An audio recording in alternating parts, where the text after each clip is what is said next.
Good afternoon, ladies and gentlemen. Welcome here in Garni, the birthplace of the name giver of this wonderful race, Elsy Jacobs. We are here in the second stage, the longest of the three, 111 kilometers from and to Garni. We're still in the same part of Luxembourg as we were the last 2 days, so very close to the Belgian border. We've got one big loop and then 5 smaller loops of just under 10 kilometers and a nice little kick up to the finish line. Well, these are the images from yesterday. Well, if you can see the live images after this summary, you will see that there's no bigger difference possible. Yesterday it was cold, it was 8 degrees, it was raining, it was absolutely horrendous out there. But Elena Pirone, the 2017 double junior world champion, tries her luck about 30 kilometers out from the finish line. She gets herself a nice little gap of about a minute, but then we'll see that there is a reaction coming from the background, coming from the peloton. Many riders saw their chances today. Some riders really thrived in the rain. For example, Yorkshire girl Lizzie Banks.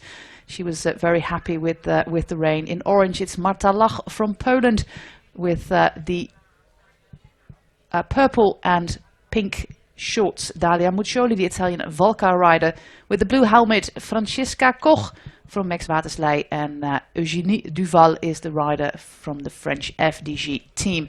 So 6 riders, Elena Pirone sitting on, while the other 5 really do a good job together. They are working well together. And of course, in the background, the team of Demi Vollering here with Roxanne Kneteman, Parkhotel Valkenburg, and also Lisa Brennauer's team, WNT Rotor, are trying to close the gap, but they are defending, and they are going to successfully defend about 15 seconds on the bunch. You can see the bunch coming, led by WNT, but it's going to be little too late. Lizzie Banks opens the sprint, but she will run out of gearing, it seems. And it's a very, very tough finish climb. And then she's been overtaken by Francesca Koch. 3 leaders left, Koch, Lach and Banks. And Lach, she is sitting on in 3rd position. She's never won a UCI race before. And that's a big slider there by Artsoufi from the Volcar team. But luckily for her, she's on the start line today. And this is the winning move. Her first UCI victory for the 22-year-old rider from Poland, from the CCC Liv team. Great victory for Marta Loch. And in 4th place, it's Demi Vollering. And she just barely holds on to that yellow jersey, because Lizzie Banks and also Francesca Koch have made their move, and they might as well finish it off today. This is the ranking, Owen. It's going to be very exciting. Yes, it certainly is. As you can see there, the leader of the race in the Farai Services yellow jersey is Demi Vollering, but she has only 2 seconds on Banks and 4 further seconds on Franziska Koch. We do think Lisa Brennauer there, 7 seconds down in 4th place, may well have a chance to out-sprint her rival and perhaps get the 10 seconds bonus on the line. That could give her victory, depending, of course, on what happens with following in the closing sprint in this afternoon's race, as the finish line, the finish curve that you can see just there. The other classifications are going to be exciting as well. We've got 3 Queen of the Mountain sprints left, and also very tight on the leaderboard of the sprinters jersey. Yesterday's winner there, of course, Marta Lach, has moved into 2nd place in the green jersey competition, the Skoda green jersey competition, and with Lizzie Banks there in 3rd place. Another of yesterday's breakaway, Franziska Koch, there in 4th place, with Lisa Brennauer, who was wearing the jersey in place of the leader following. Lisa Brennauer is in 5th place there. 15 more points today for the Queen of the Mountains classification. Yes, sponsored by Ceratizit, the red jersey Queen of the Mountains competition, led by Urska Pintar, who was particularly aggressive on those GPMs in yesterday's rainy stage. Elena Pironi is 3 points behind her. She was in that breakaway that we spoke about earlier, and has 5 points for going over the top of one of the climbs in first place. Olga Shekel is also there on 5 points, as you can see, but it's all to play for in the Ceratizit red jersey competition. And then we've got one more classification left. Yes. Yeah, the young jersey, the white jersey of the best young rider there, led by Franziska Koch, unsurprisingly, wearing the white Ville de Luxembourg white jersey, and that obviously is led by Franziska Koch, with Marta Lach in second place. Elena Peroni, after her excellent ride yesterday, in third place. Claire Faber, the top Luxembourg rider in this particular classification, is 17 seconds down. So that is the classifications done and dusted, and then we go live to the race with Agnieszka Skalniak in the orange jersey there for CCC Live Afrika Soet for the WNT Rotor team, and also Bella de Gast for the Park Hotel Valkenburg team. They are the most important teams at the moment, so they're also patrolling at the front of the bunch.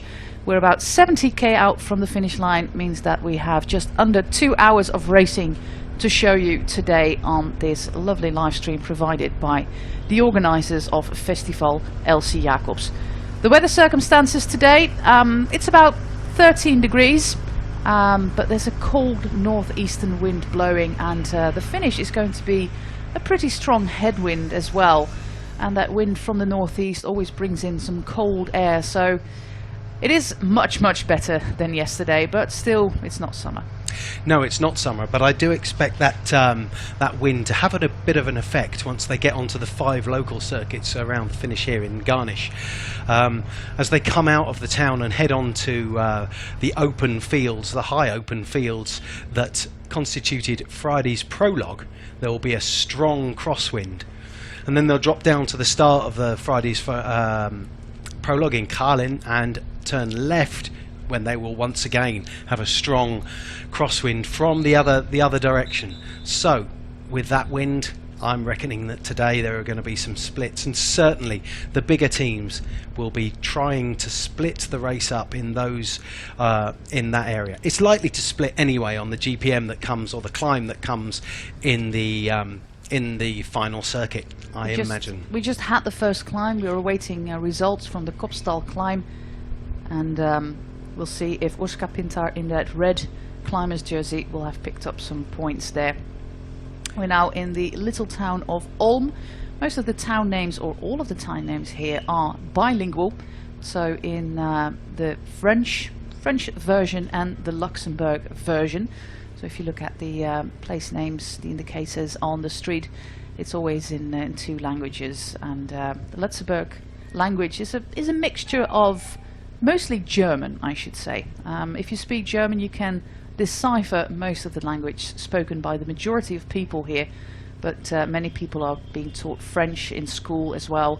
German is a good language, and also languages like Portuguese and Italian are prominent here, especially if you look at the region around the Mullertal, La Rochette, for example. There's a pretty large community of Portuguese immigrants who came here to find work when Portugal was still led by a dictator before the 70s. I didn't know that. Yep. Just saw a little thumbs up there from one of race leader Demi Vollering's teammates, and a big grin back from Vollering herself there in the far yellow jersey. She was absolutely unfazed by the task at hand today, and of course she is, well, she's not been in a position like this ever before, but she was relaxed on the start line. She was, we have some cars parked here, but everything's okay. She was really relaxed on the start line earlier today. Start was giving just over an hour ago, and she was not nervous at all.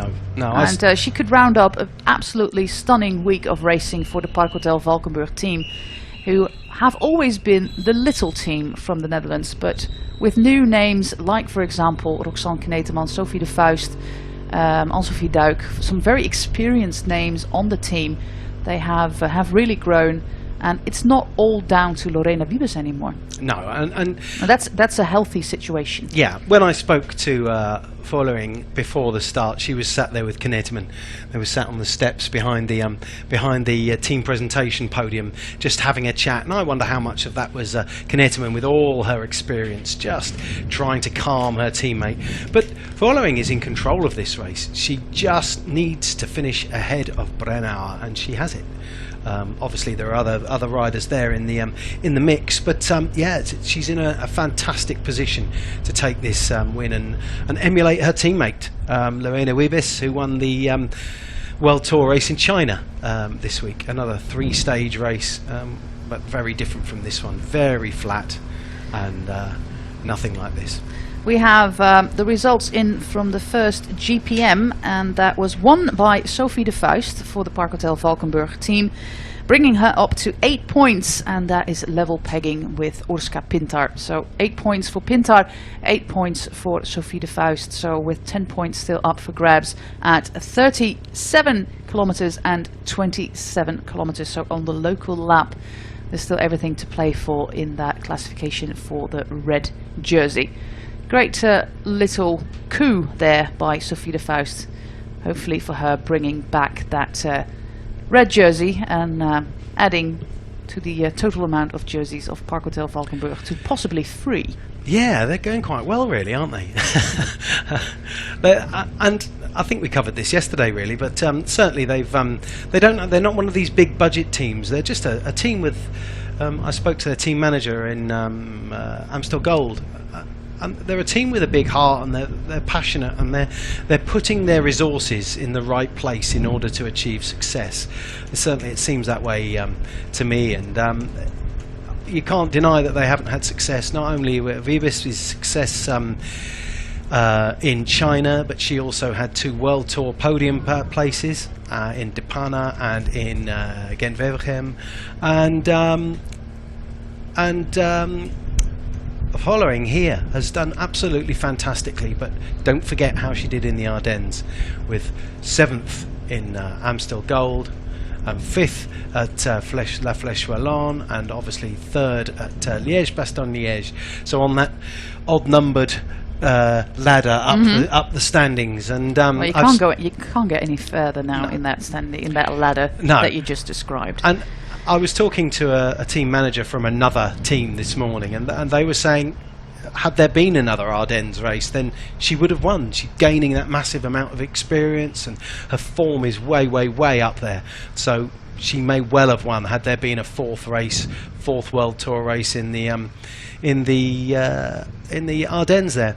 You can see the motorcycles here on the left-hand side. That they need to get ahead of the peloton. That's why they are where they are. They need to get ahead of the peloton. But then whilst they're doing that, the peloton have to get out of their way, and then they suddenly have to react to these parked vehicles. As we explained yesterday, this is a rolling block. These are the sign givers. Yeah.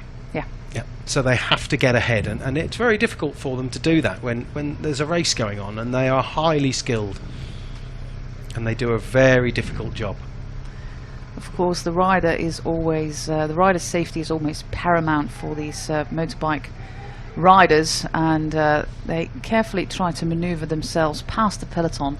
And it takes a little bit from both. It takes a little bit from the riders making way, and also from the motorbikes being careful around the far more fragile bike riders. But this is not going to happen, and he's already signing, the front rider, that there's a bus on the road, and that this is not a good place to get past, and they have to go past the peloton on the left hand side. Yeah, basically they have to follow the rules of the road, so they have to be on the correct side of the road, and that's the way it works. So that's why when you take your feed in Europe, you take from the feed zone, you should be on the right hand side of the road there, and there we see someone doing something different. After we just explained yeah, the rules. that's right. So it's a very, very difficult circumstance for these motorcyclists. to get ahead and signal the course to the riders. It is about safety, and it's a very difficult job.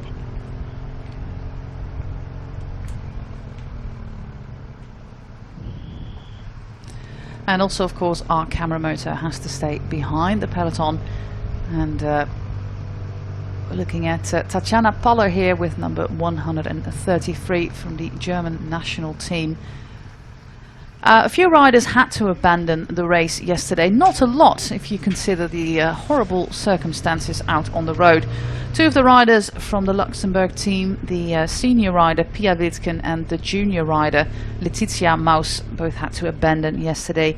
The Norwegian girl, we saw her being overtaken by Pirone in the final of yesterday's stage. Ingvild Bratiklijf, Noemi Abgral, a French rider from Charente-Maritime, is also out of the race, and Kazakh rider Marina Kurnusova, and the most well-known name is probably Simona Fraporti from the B-Pink team.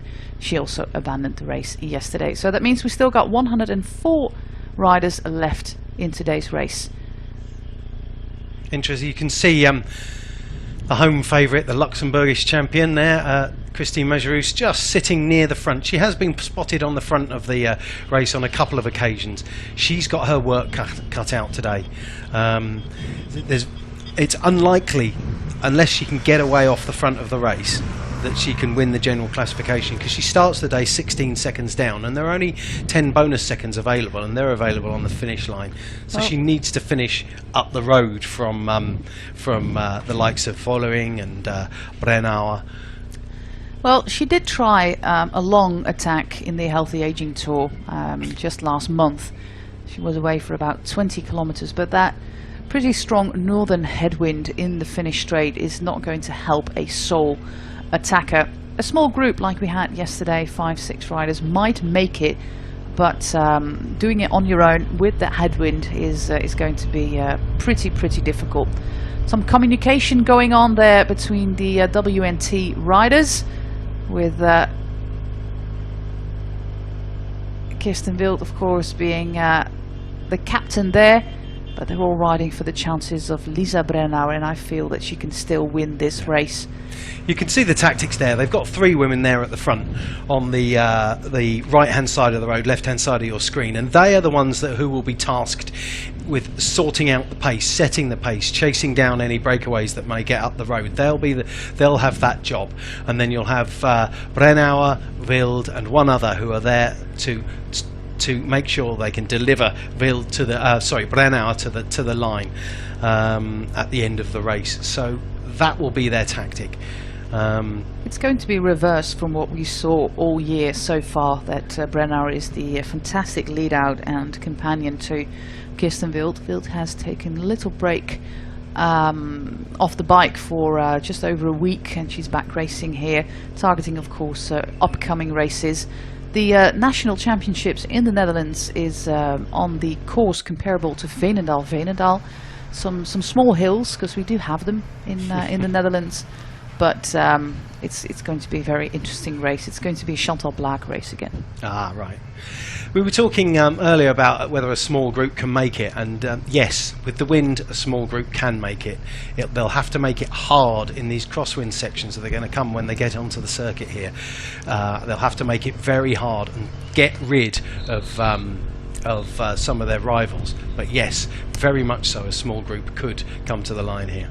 We have an attack from one of the riders from the Charente-Maritime team from France. Charente-Maritime is one of the departments in France, and they are sponsoring a team here.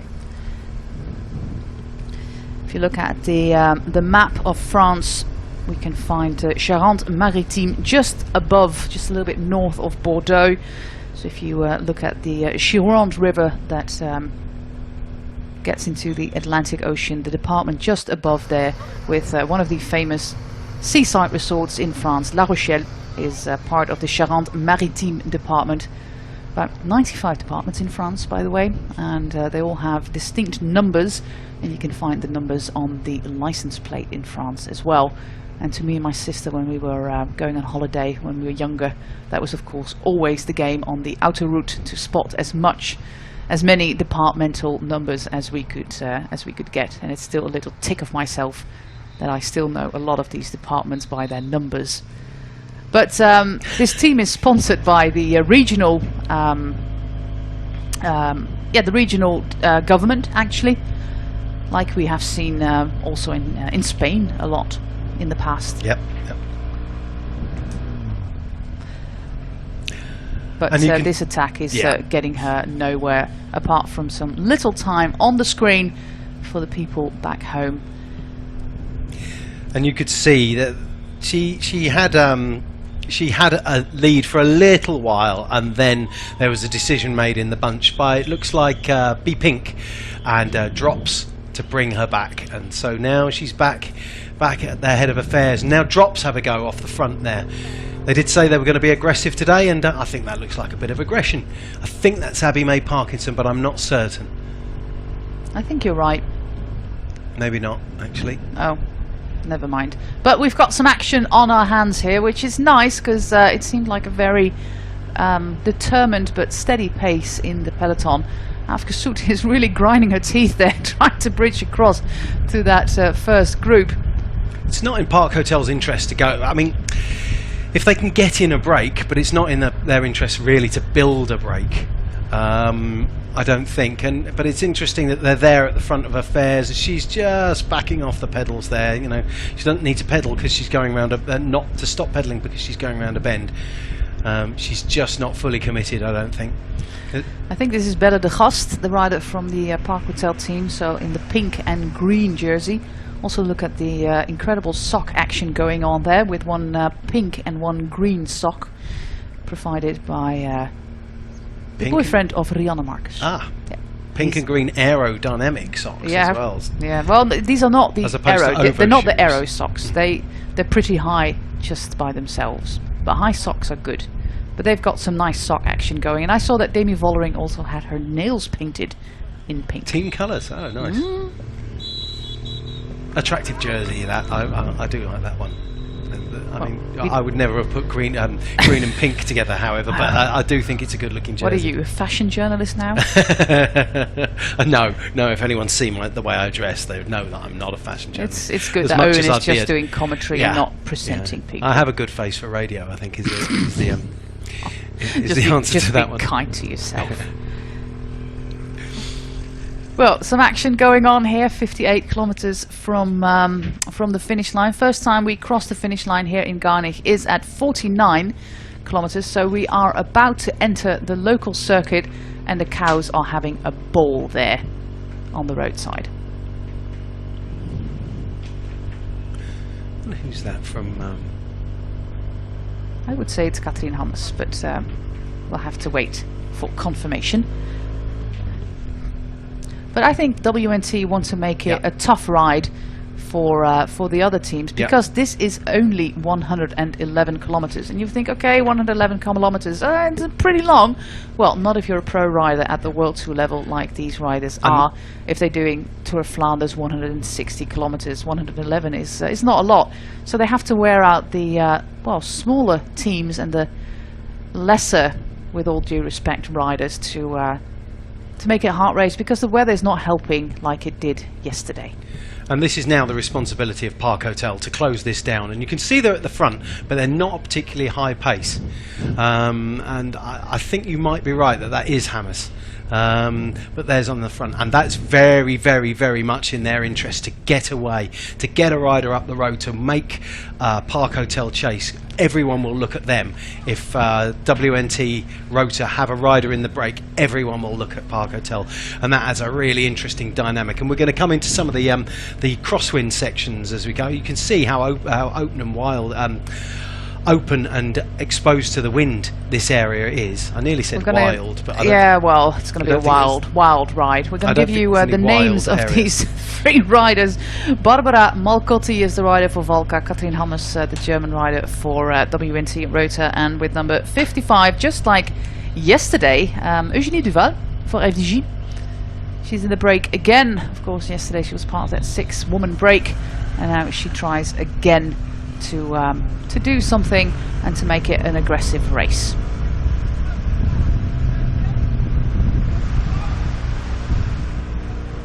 I was just checking my Twitter feed, and of course it's full of Giro d'Italia tweets, and it was just tweeted that Fraporti wins the intermediate sprint, which gets me a little bit confused. But of course it's her brother. Ah, right, fantastic. Simone, Fraporti's brother.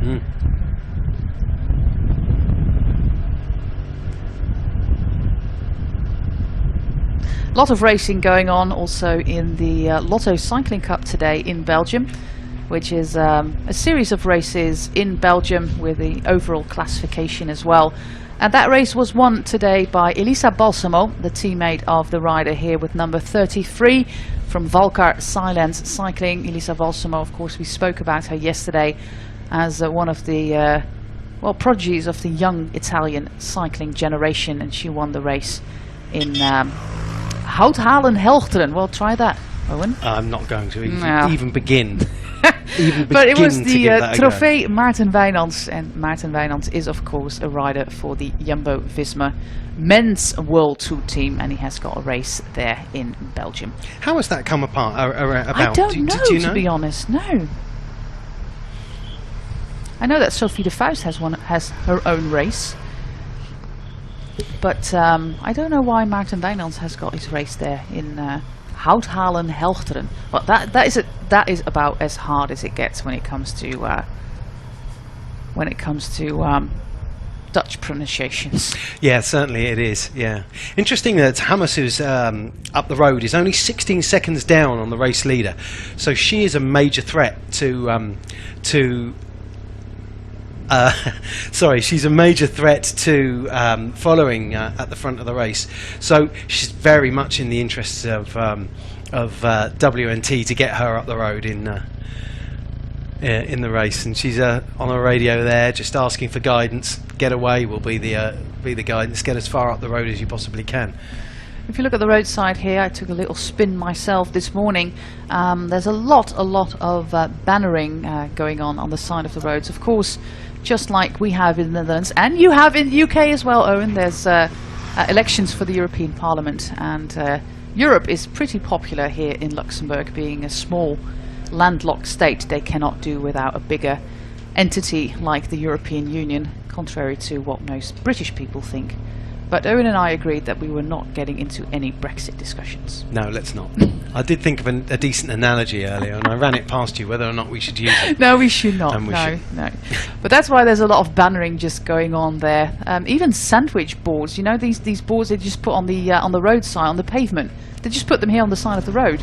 Doesn't seem very safe to me. No, I reckon those will blow over in this wind, and the wind has got stronger throughout the day. So when I was chatting with people at the start line and in the car park, there was it was blowy, and I knew it was blowier up on the top of the course. But actually, it's very windy out there now when you get to the top. Yeah. Okay, we've got 3 riders up the road. Barbara Malcotti for the Valcar Silence team, Katrien Hammers for WNT and WNT Rota, and Eugénie Duval for the FDJ Nouvelle-Aquitaine, which is also a department, by the way. I think they've got about 30-40 seconds, but we haven't had any gaps yet. So we're just going to take a little bit of time to give some attention to the sponsors of the race who make the race and this live stream possible.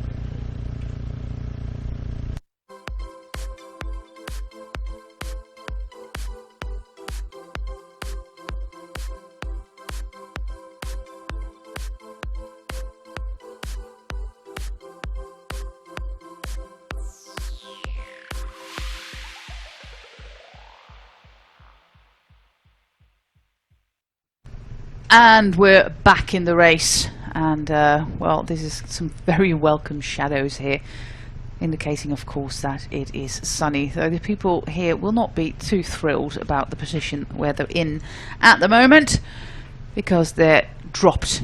2 of the riders from the Andy Schleck Cycles team, Andy Schleck Cycles Immolosch team, and one of the riders from the German national team, the youngest on the squad, Lena Reisner. They're being dropped by the peloton, and we're now on the local circuit. So these are the kind of climbs that we have to do 5 times. We've got some action going on there. Some riders trying to bridge, including Christine Mejerus. Yeah, So now this things is are all getting action now. interesting. This climb here is last year is where Christine Mejerus was attacked repeatedly, one after the other. Every circuit she was attacked as she was isolated from the rest of her team. She's going to be isolated this time round, but she's not leading the race as she was last time. So she's got herself in a very good position there. You've got Lizzie Banks from Bigler just behind her. Ooh, the number 2 in the overall general classification. This is too risky for whilst Park Hotel Falkenberg are there, the yellow jersey is still sat in the bunch there. So I imagine there the Park Hotel rider will be there just to disrupt what's going on. She's sat on the just fitting in at the back of the bunch here, and her job will be to try and disrupt this break. But there are more riders coming across from the back of the peloton, and it may even be one of her teammates. Well, it's one of the riders from Beat Pink. The rider from Park Hotel is, of course, Sophie de Vuist, who is now co-leading the Queen of the Mountains classification. And it seems like Lizzie is never tiring. No, exactly. It's exactly what I was just thinking. She's full of beans, so to speak, and full of energy. Licking her lips at the prospect of a bit of rain, I would have thought, but there's no chance of that looking outside. No, she did a very, very gutsy ride yesterday, the Yorkshire girl, and she was all bubbly after the finish. Yes, and, she was. Very, very excited. And also, if you see her tweet, she just couldn't believe what had just happened, and was so thankful and so grateful to her teammates and the team itself, the staff, everything. And she's got some chances for today's overall classification, because she's only 2 seconds down. That's right. Yeah. And we've got 10 seconds and 4 seconds on the finish line. So if she manages, for example, to come in 3rd and Vollering comes in 4th, she has won. Lizzie Banks has won the overall classification, which will be a huge success for the young British rider, and it will also make Owen dance. Yes. I think we spoke about dancing yesterday, and I'm not one of those blokes that dances a lot. Well, but I'm always, at a big advantage being Dutch. Dutch riders always win, etc., etc. So you I'm get happy. bored with dancing. Yeah, I'm happy for you if you get a win too. Yeah, I will smile, I think. Exuberantly. I am known by some of the people that I tend to work with, some of whom may be listening in actually, that you sometimes smile. Yeah, no, for being very rare in my smiling action. It must be your policeman background. Yeah, maybe. Being a bit of a grumpy old man, really, but that happens when you get old and grey. Well, dear viewers, you might think that Owen is 67, judging by his remarks, but he's far from that. Okay, let's get back to the racing, and we've got very interesting breakaway happening here. And isn't this yesterday's stage winner? Yes, it could well be. Mejerus has got 30 odd national titles on her palmares, and if you look at the impressive palmares of the name giver of this race, Owen, because there's an interesting story to tell about this village. Yes. Why are we here? Well, the reason we're here is Garnish is the home village of the first ever female world road cycling champion, Elsy Jacobs, who was born back in 1933 and died just aged 64 in 1998, and 10 years later gave her name to this race. And the village also has a sports centre named after her. And I was reading about her family and how her parents weren't sporty in any way, shape or form, but her brothers were. 2 of her brothers raced in the Tour de France, and were successful professional cyclists, but did suffer with injury. Elsy Jacobs herself was the 1958 road world champion, the first female road world champion, as I've already said. She was also 15 times the Luxembourg road champion between 1959 and 1974, 1 year in that particular sequence that she didn't get. Christine Mejerus is only the 9 times Luxembourg road champion. So she has some years to go before she's caught up with Elsy Jacobs. Elsy also managed to, just months after becoming the first road world champion, she also set the hour record, which is set in the Vigorelli Velodrome in Milan on November the 9th, 1958, and in the hour she did 41.347 kilometres, and that stood for 14 years before Maria Cresari rode 41.471 altitude. That'll be altitude. Okay, let's give you the names of the riders up front, because we have got a nice view of their bed numbers. 2 riders from the WNT Rotor team, Kathrin Hammers and Erika Magnaldi, which is interesting also with regards to the mountain classification, but that's in about 20 kilometers. Yesterday's winner is there with lucky number 13, Marta Lach. Christine Majerus, number 1 in the Luxembourg colours. We've got Lizzie Banks with number 62, the number 2 in the overall general classification, only 2 seconds down on Demi Vollering. Demi Vollering's teammate here is Sophie de Vuist, and also in this breakaway, just like she was yesterday, Eugénie Duval for the Nouvelle-Aquitaine FDJ team, and 1 Italian rider left, and she was in the original group, and that is Barbara Malcotti, only 19 years of age for the Valkar Silence team. But we can see from this nice finish cam that the gap is not too big, and Majerus will know that this attempt will not be leading to any result. She just looked over her shoulder at Hammers there, and Hammers shook her head. So it looks like they're going to sit up. This part of the course, you have a downhill sweeper down towards 150 metres to go to the line, and that is very, very fast. Some of the fastest tarmac you're going to see around, and with that slight downhill, despite the headwind, they're going to be hitting on the final lap coming in towards the end of the race. They are going to be in excess of 50 kilometres an hour easily. And then we come through across the line, and it kicks up. This is quite steep. We had to walk up here the other day, and it is quite steep, especially for an old man from the flatlands of Cambridgeshire in England. Stop it now. So yeah, it's pretty steep. Here, the riders are going to turn left very, very shortly, and what they'll do is go over what was the finish line of Friday's prologue, and then they'll be doing that prologue in reverse direction. And here's the left turn now. Led by Marta Lach here in the very bright orange CCC Liv jersey. Liv being, of course, the woman's brand of Giant. That's right, yeah. And also the former title sponsor of the Liv Giant team. Exactly, yeah. And you can see some of the gusto has gone out of this group now, and they're just waiting to be caught by the bunch. Well, on the front of the bunch there is following, as we can see, in a yellow jersey. Well, we can have to be absolutely sure that Christine Majerus will try again, because she missed out on a stage win, and she will want to show something to her home crowd in that wonderful jersey that she's worn practically her entire career. That's right, yeah. These are the names that I have just given you, also projected on your screen, but they will be caught shortly by the peloton led by one of the riders for the EuroTarget Bianchi team. And this is the climb that will, on a couple of the laps, be a Queen of the Mountains points scoring opportunity.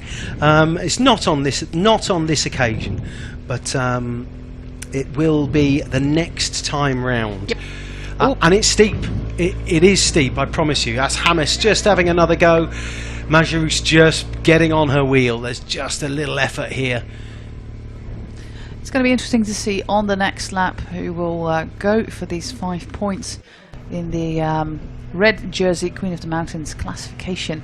Some trouble here at the back for Martina Alzini for the Bigler team, and also one of the riders for the Drops cycling team, Manon Lloyd, thank you. Also some trouble there for 161, Sarah Engelbrecht, a Belgian rider on the Max Waterslei team. This will this little climb will cause splits. Each time it's ridden, it will cause splits. These riders here will probably get back on, but next time they might not. Bear in mind, they're now going to come into this crosswind section. That this will, that doesn't look like anyone's trying to put it in the gutter now, except for Magnaldi. I think that is it? Just having a real dig there on the front. You can but see by her glasses with the Italian flag on it. Of course. But this will erode the sort of the strength of some of the riders. Majerus just putting in a dig. She needs to get on the wheel of this Park Hotel Valkenburg rider. And she's just going to keep those little accelerations. She's going to have to control them herself if she wants to win, but she needs to be economical with her energy to close these things down. Lizzie Banks on the radio again. More happening here with Katrien Hammers now. Well, WNT Rota wants to make it a really, really tough race today to get Lisa Brennauer to that yellow jersey and that final overall win. Brennauer is currently second in, no, she's not second in the GC, she's fourth in the GC, 7 seconds down on Vollering, so with 10.6 and 4 seconds on the line.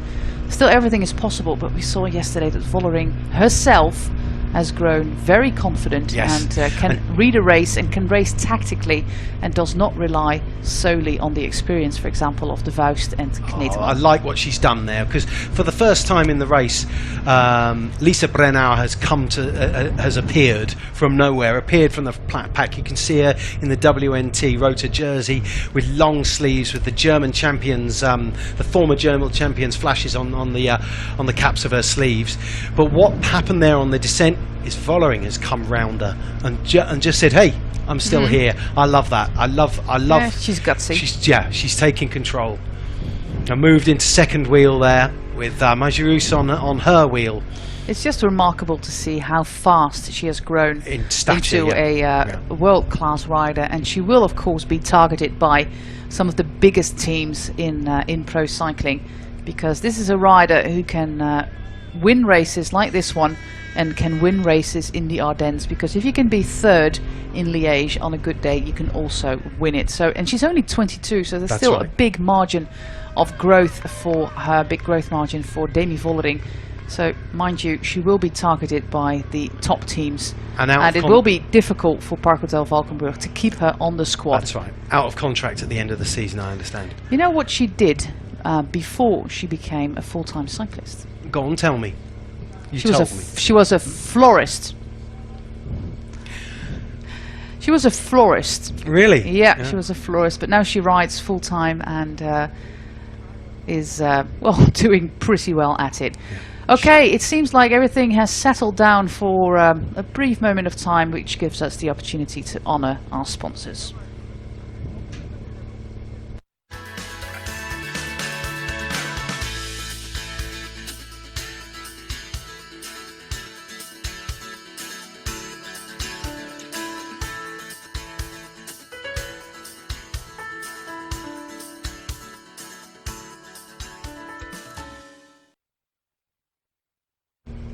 And we're back, and we really have got a race on our hands. In third position now, Rianne Marcus, who is now fifth in the overall classification.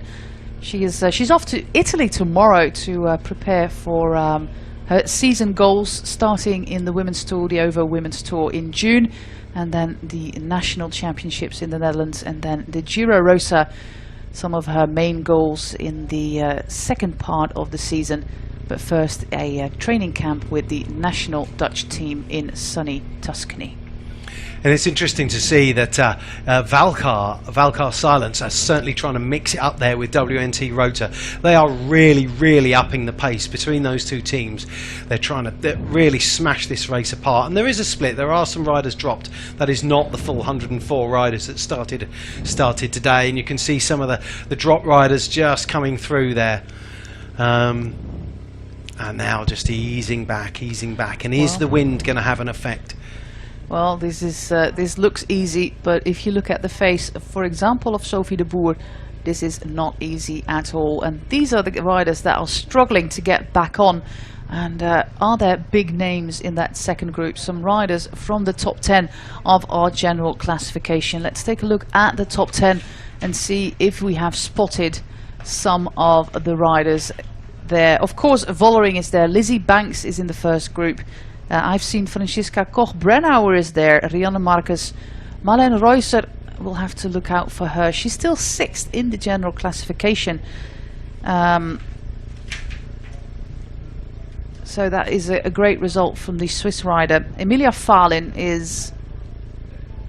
I haven't seen her yet. Yeah, she is there. There she is. Kathleen Hammers is there, the number 8. Majerus, the number 9. And Stine Borgli, the Norwegian rider, on the left side, just behind Fahlin. So the entire top 10 seems to be here, though I still have to identify Marlene Reusser. And you can see WNT Rotor's Clara Koppenberg is that's not her, that's Malnjaldi and Hammers, but Koppenberg is right in the middle of this this group, just out of shot at the moment, off to the left of what would be the left of your screens. If we can pan across, you'll see her, but Hammers just having a chat with her teammate there, a little chat. Majerus thinking, what are they up to? Well, also in this group, the red jersey, the leader in the Ceratizid Queen of the Mountains ranking, Urska Pintar. So if we're going to go for the points, which is going to be just after we cross the finish line for the second time, she will be there up An attack in contention. on the left, and Koppenberg. I think it's Afgesut, but we'll have to wait and see. But the strategy for WNT Rotor is... Yeah, it's Koppenberg. Is obvious. Make it hard. Make it hard, yeah. Hardest to eliminate the competition, to wear out the competition. This is great to see these tactics playing out in front of us. The aggression is just fantastic, and she is really putting a big effort in here. Arm warmers rolled down, ready for action. Of course, winner of Valenciana back in when was that? Like in February. February. First week of February. And Valkar silence there again, and this time Bigler. I don't know if that could be Sophie Wright. I'm not. I think she is. It was my first thought too.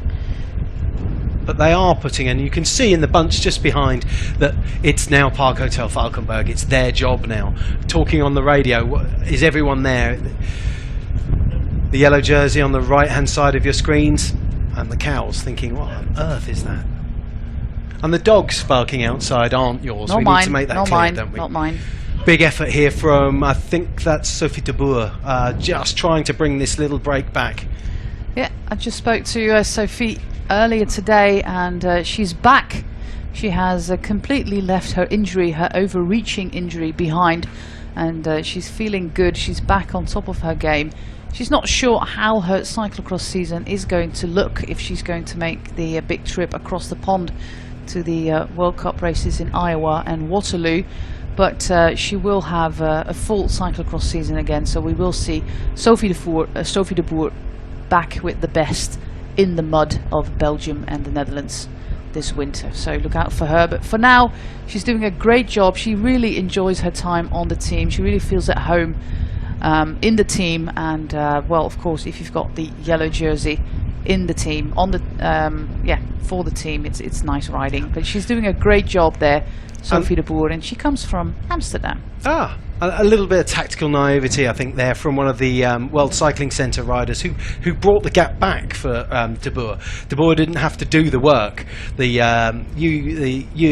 WCC rider came through, and she brought the bunch back. Leave it to Park Hotel, and Koppenberg again off the front with a little bit of an aerodynamic disadvantage there, with her gilet flapping in the wind, slowing her down. But it's a difficult time of year to dress for. Ooh, Vollering is showing what she's worth here. She said, I'm not going to be played around here. I am the woman in the yellow jersey, and I'm going to finish this off. And this is some very grown-up racing by Demi Vollering. And last year she was on the verge of quitting, and now she is racing amongst the best of the world, getting top 10s in World Tour races and bossing around here like she's done this for years. Bigler are now coming across to that, perhaps with Sophie Wright bringing that across. But really, you know, if the race leader wants to give it a dig on the front, sit on her wheel. That's what I'd do. Let her do the work. If she wants to stick her neck out at the front of the race, she can do the work. But as you can see, Bigler have now brought this group back to heel. But this is a wonderfully aggressive race. But look at her. Here she comes on the replay. Lovely, beautiful aero position through. Come on then, come on, let's go. Fantastic. She is so incredibly confident at the moment. Flicking the elbow to Evie Kuipers, her compatriot. Kirstenville there, and just a little way off the front. She is no threat to the general classification. No, because she came in last in the prologue due to some mechanical issues. These are some of these typical Luxembourg climbs. You come off the main road and then you go left or you go right, depending on where you come from. And then you have to get onto the little ring, into the inner ring, and get all the way to the left. Because if you get off the main road, you get these really steep banks. And, well, you have to make sure that you shift gears in time, or else you'll get to a complete standstill.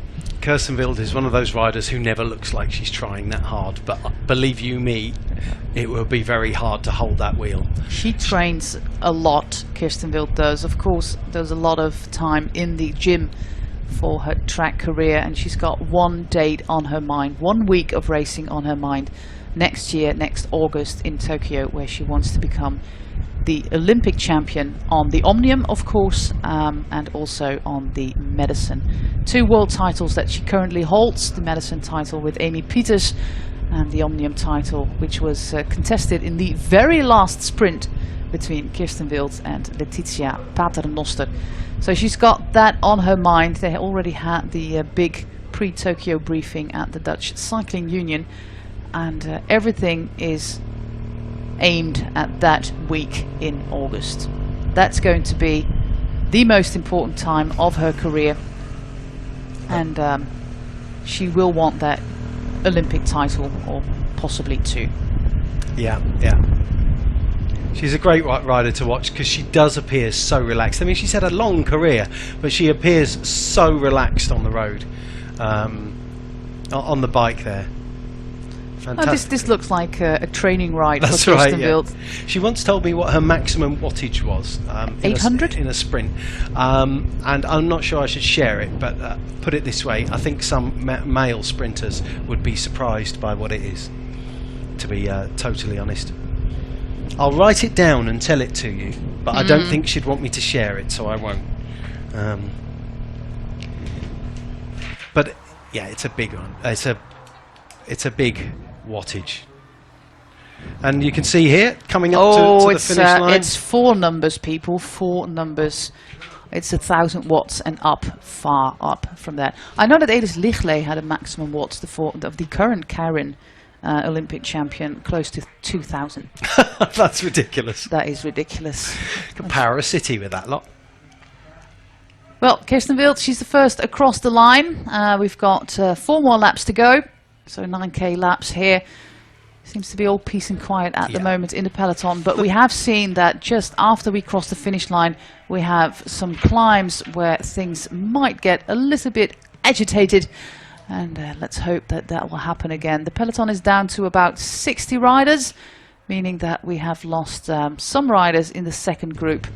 And Kirsten Wild is just taking a walk in the park. Yeah, she's 3:41 down on 3 minutes and 41 seconds down on the race leader, so she is of no threat at all. I would have thought, however, that she'd be of much more use to the team in the bunch as a lead-out rider for Brennauer when the time comes. Maybe she just wanted to stretch her legs. Yeah, stretch warm her leg, get a little bit Yeah. of air. Yeah. Because 111k is not a lot. This is funny because they are sponsored by Rota, the team, but they ride Shimano. They don't ride the electronic group set that Rota has developed, the Uno sets, but they ride Shimano. So I wonder what the story behind that is. But also, Kirsten Wild's shoes are absolutely awesome. They're on her Instagram feed a lot, probably because she gets them sponsored, but I just love white shoes. She's I've had 2 pairs of white shoes, but she's got a decent gap there. at the moment, I don't expect her to still have a gap when we hit the top of the climb. But this could be actually a really cute tactical move to stick her up the road. Brennauer comes across to her at the top of the climb, and then she's in the front of the race. But also, this is this time round, this is the GPM. So there are points going to be available for this, and yeah, so don't be surprised if she takes them, but she won't be as far off the front as perhaps she has now.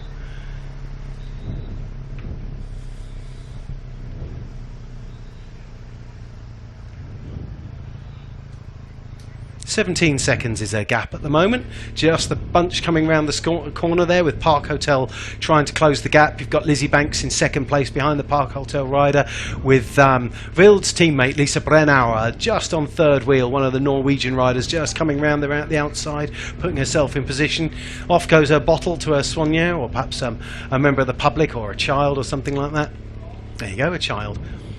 And she's caught on the top of the climb, and we'll have to see now how the points are distributed for the GPM. But it's not Lizzie Banks in the Bigler shirt; it's in fact Sophie Wright, the other British rider on Bigler. And of course Sophie de Vuist, who's now at 8 points. She took the 5 points on the previous Queen of the Mountains, and we're looking for Euska Pintar in that red jersey. She's on the left-hand side of the road, but she is struggling to get to Sophie de Vuist. And if de Vuist can get those 5 points on this climb, she will be awfully close to winning that jersey for her team. Sophie Wright, she took 3 points on the previous climb, but of course de Vuist is at 8 points, and she's giving her all. The last GPM is going to be the next time around. And you can see... Yeah, this is for her. Olga Shekel is trying, but it looks like she came in third. We'll have to await the official results, but it's absolutely sure that Euska Pintar did not take any points, bringing Sophie de Vuist up to 13 points. Pintar stays at 8, meaning that de Vuist needs only 1 point, or just make sure that Pintar doesn't take any points the next outing. But de Vuist has got 2 wins on the GPM, right. So if they are level pegging, they'll both have 2 wins on a GPM. Well, that's a very technical story. We'll get to it when we get to it. But it looks like Sophie de Vuist has really set her sights on that red jersey today. And another little dig there, Magnaldi right on her wheel now, putting a bit of an effort in again to split the bunch. But you look how few riders are left here. There's one of the World Cycling Centres there. There's Reuser. Yep. And then Brennauer on her wheel. I believe that's Christine Measuris, pardon me, on Brennauer's wheel. So yeah, this is shaping up. This is as I said earlier, this will be a race of attrition, a bit like a classics race, but in a stage race context. There will be more and more riders dropped as we go on and on and on. Now this is fast down here, very fast. You may see some of these riders from the chasing group get back on. We've got the tight left-hand corner coming up, which is virtually 180 degrees. I think it's 160. Someone told me, one of the team managers said he'd measured it. So yeah, 160 degree turn just coming up, and then once again we have the crosswind that really on a descent you can't do anything with, but on the climb you can. You can see how steep it is here behind the chasing group. You can hear some applause. That'll be dropped riders just coming past us on the line. And perhaps the wind isn't as great as we thought it was going to be. There's those wind turbines in the distance just slowly grinding round. Reuser and Mayerus are the 2 riders in the lead. They're both riders in the top of your overall general classification. Belle de Gas getting across there for the Park Hotel team. Also Lisa Brennauer and Vollering. She is now in 5th position, bossing it like she's done this for years and years and years.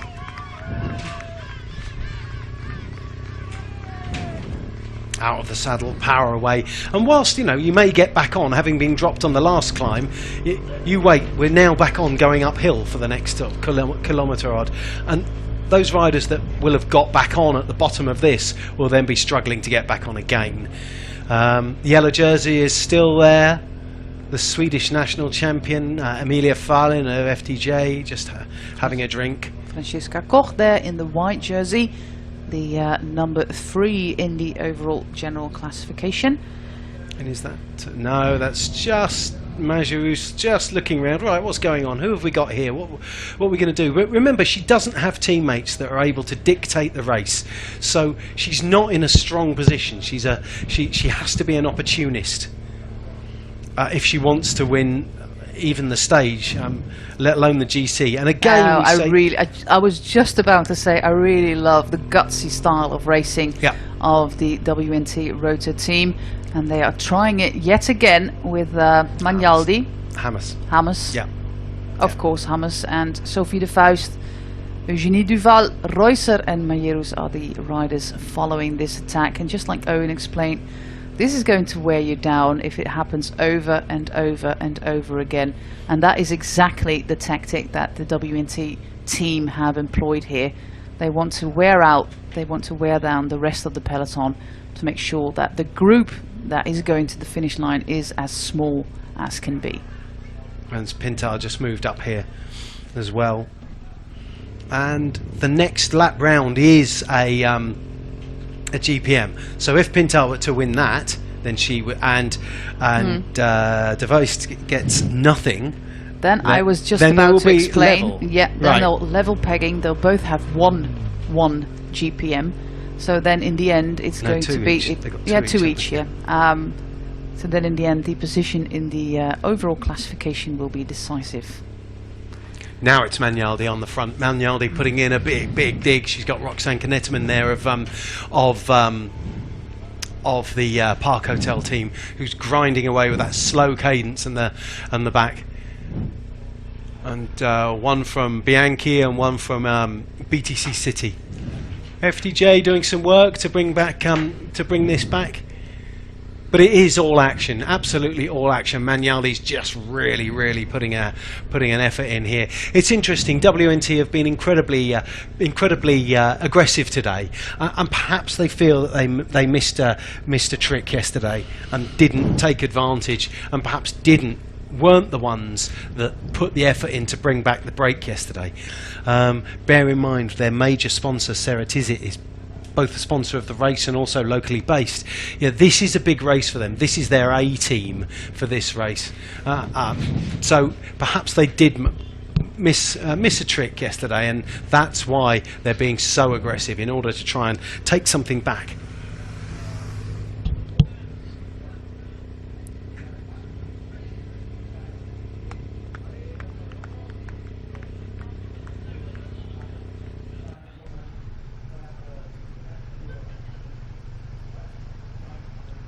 Some very casual photography action there, one-handed. Ooh, freestyling. Nicole Steiginga here at the back of the bunch, but that's not where it's happening. This is going to be our elite company of riders in the last 50 minutes of the race. So if your right takes a bottle there. Oh, that was close. I missed that. Yeah, well, the Swiss rider, she threw away her jacket from the World Cycling Centre, and it almost ended up in the front wheel of, I think it's the Gast. Oof. So that was close. We might have that on repeat just a little bit later, and it shows that you always have to be very attentive in the feed zone, because anything can happen there. Lizzie Banks there, riding side by side with Emilia Farlin. Of course, there it is. It happens that the rider in white, she throws away her bidon and her jacket, Jeepers, which ends up practically in the front wheel of the Park Hotel rider, who is of course not very happy, and Reusser apologized for her not so very thoughtful action. Yeah, she won't do that again. I'm virtually certain she would have learned from that. It would have been a bit of a crash, and it wouldn't have been a nice thing to have seen. But also, I imagine the race leader would have gone down. Well, we've had the hills on this lap. We've still got 2 laps to go when we get to the finish line, and the next lap is going to be decisive for the Queen of the Mountains ranking. So far, It's been a very active race by the WNT Rotor team, but it's a little bit peace and quiet now, so we can show you some commercials and honor the sponsors of the race.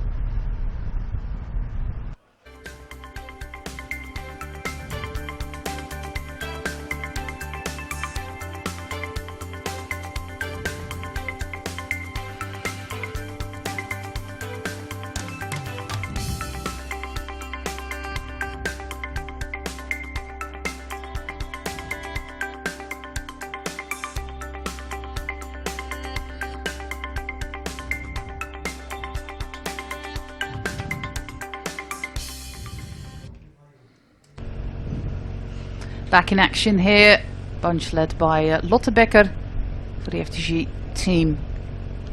Another former German champion, as we can see by the colours on the caps of her sleeves.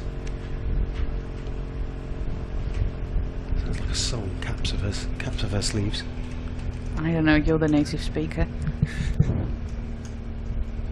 And there is a bit of easing in the effort going on here. There's just a regrouping. Some of the riders that were dropped have now got back on, and with only 3 laps left to go, then I think the action is yet to come. We've had the gentle erosion then of the bunch, and we'll have a few more big efforts, and then the last lap and a half, I'm guessing, is going to be a big battle to see who can make a difference on the general classification. And of course there will be riders who aren't interested at all in the general classification, who would much rather take the stage. But it's in the interests of Brennauer, of course. She needs to win the stage in order to win the general classification. Second GPM confirmed by the race jury. 5 points for Sophie de Vuist, 3 points for Sophie Wright, and 1 point for Brennauer.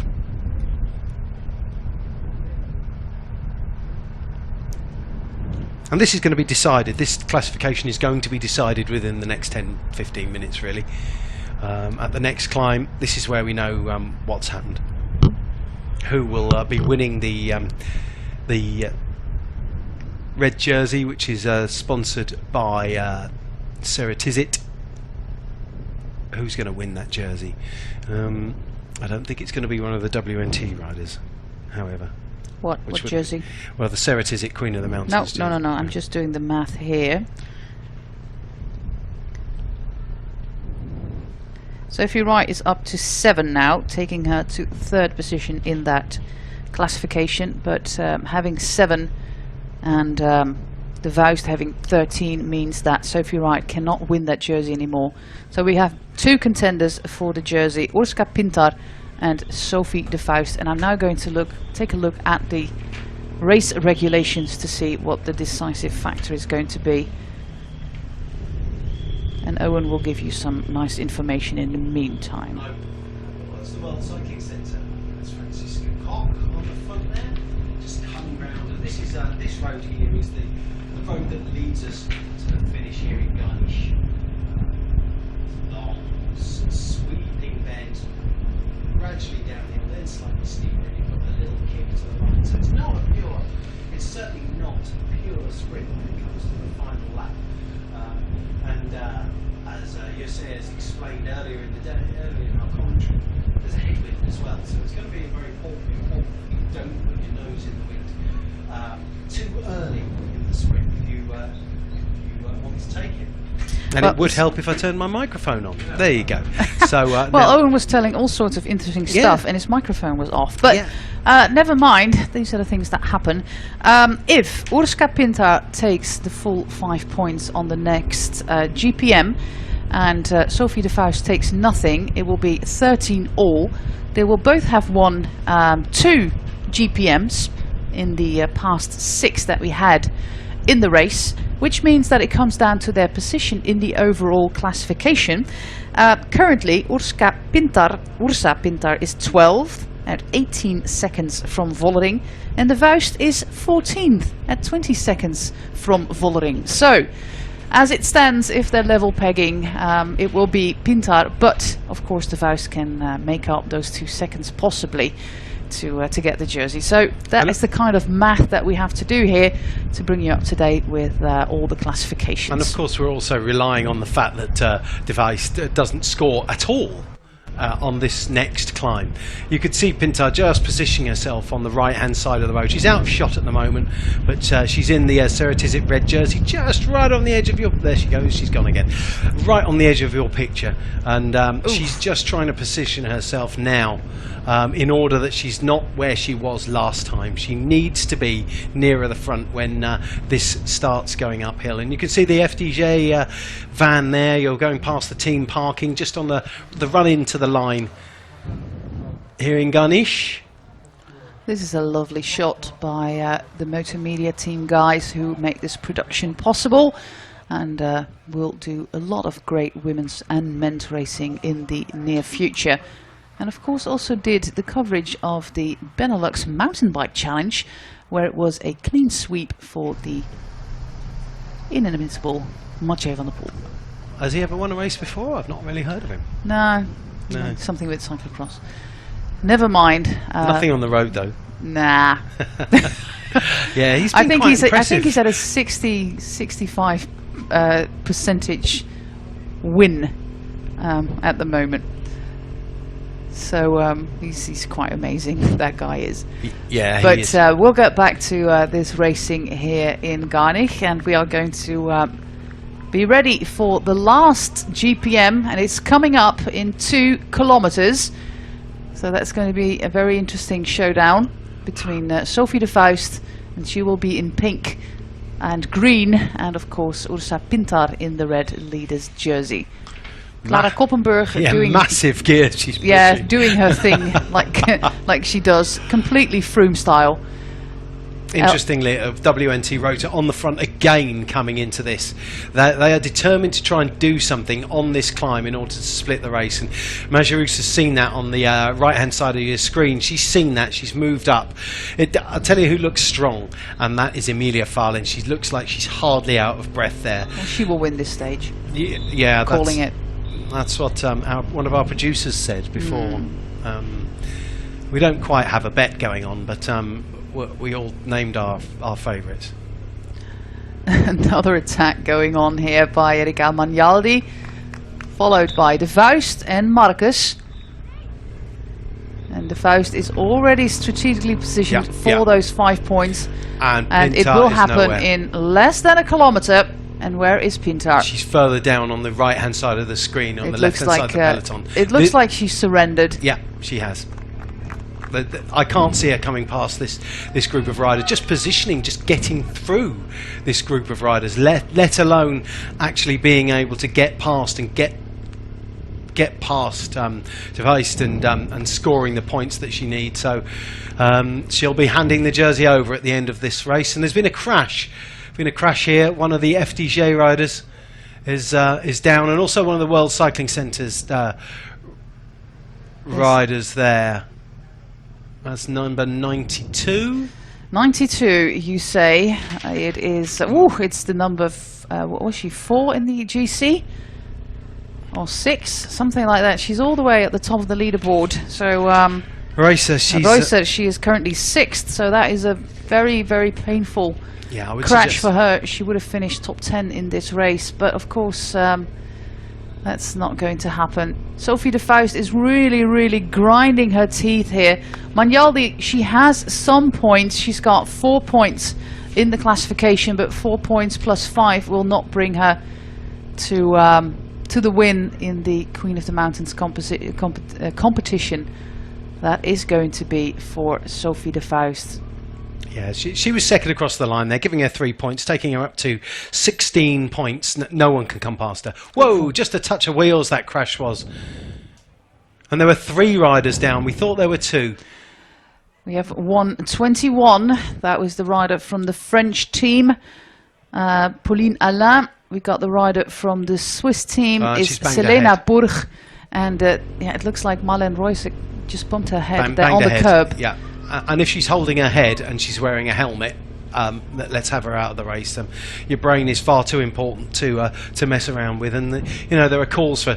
Well, there are now concussion protocols, but it's so important. And I know a couple of riders that have been leading a campaign there, really. The Bramier, Matt Bramier, former professional, now a coach at British Cycling, has suffered that horrible crash in California, probably, it was wasn't horrendous. It was absolutely horrendous. And also his wife, Nikki Bramier, the cyclocrosser, also a road racer, but cyclocross is the main thing she's known for. She also has suffered severe concussion. Well, look at Carmen Small, and she had to end her career, for example, because of that. Manager of Team Virtue. Yeah. Well, this is looking incredibly aero, and I don't think you have to do that, because you're riding behind Evie Kuipers, who's possibly one of the tallest riders in the peloton. So going all aero like Majerus is doing here is probably not necessary if you ride behind the tall Dutch woman. No, that's right. And it's pretty dangerous as well. So if you do not have the bike handling skills like Majerus has, and she's of course a very good cyclocross rider as well, please do not try that at home. I don't fit in the gap between the stem and really? the saddle. No. Oh, that cow's not having a good day. Run for None it! of them. Oh, look at it, calves.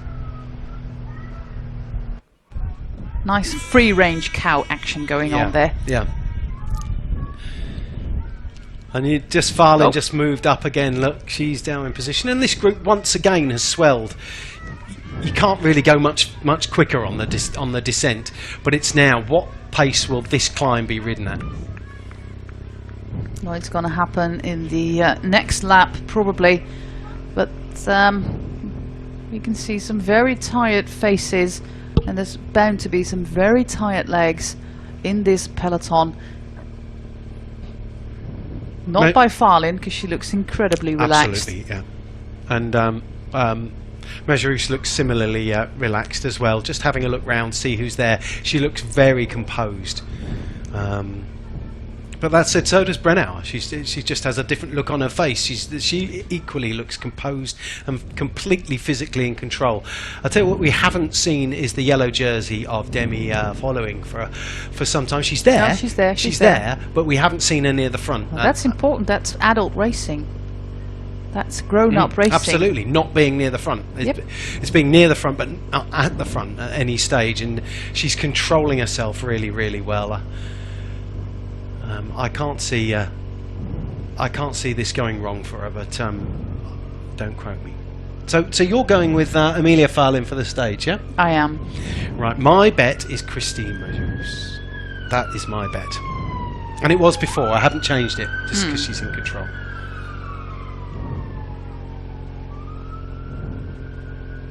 Sirens for some reason going past us.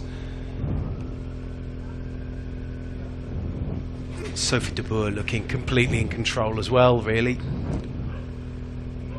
Oh, she was of course very relieved to leave all that, all the trouble behind, all the physical injuries that she had, the overreaching injury that she had, and she's still relatively young, so she can go all out in the next cyclocross season and try again for that UCI World Cup like she did a few years ago. And if anyone's interested in the Lincoln Grand Prix, which is one of the British Cycling National Series races, and one of the biggest races really on the calendar in the UK, Rebecca Durrell has won that for brother UK Tifosi. Won it for the second year. She lives in Lincoln. Oh well. So she knows her way round. With Jessica Roberts, who's the national champion of the UK, in second place, and Jocelyn Loudon in third place. All three of whom, I believe, got a mention in the Cycling Weekly preview of the year. Stop. Jessica Roberts was absolutely incredible in the Healthy Aging Tour. Yeah. Being only 19 and all. Same goes for her Scottish colleague Rona Callender, by the way. Yeah. Yeah. She told me when she won the nationals last year, she said she just hoped for a podium in the junior race, and then she went and won the whole thing. And well, the last rider in the race being cheered on by the crowd here, one of the young riders of the national team, I think it was Nina Berton, who is a junior rider even, riding for Team Luxembourg. The fans outside are cheering her on, but it's going to be a tough ask for her to finish this race, being just in front of the broom wagon with two full, in her case, 3 laps to go. Yeah, yeah.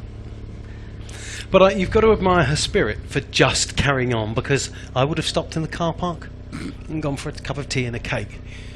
Cake. Yum. Like a cake. Who doesn't? Cake tomorrow, I think. I'll go for a ride and earn a piece of cake.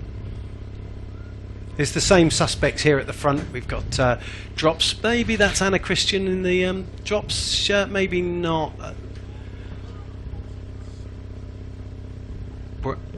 Brennauer we have, and Charlotte Becker. We've got one of the Norwegian riders there at the front. However, before we carry on with the race, in this brief lull in the action, let's have some more words from our sponsors.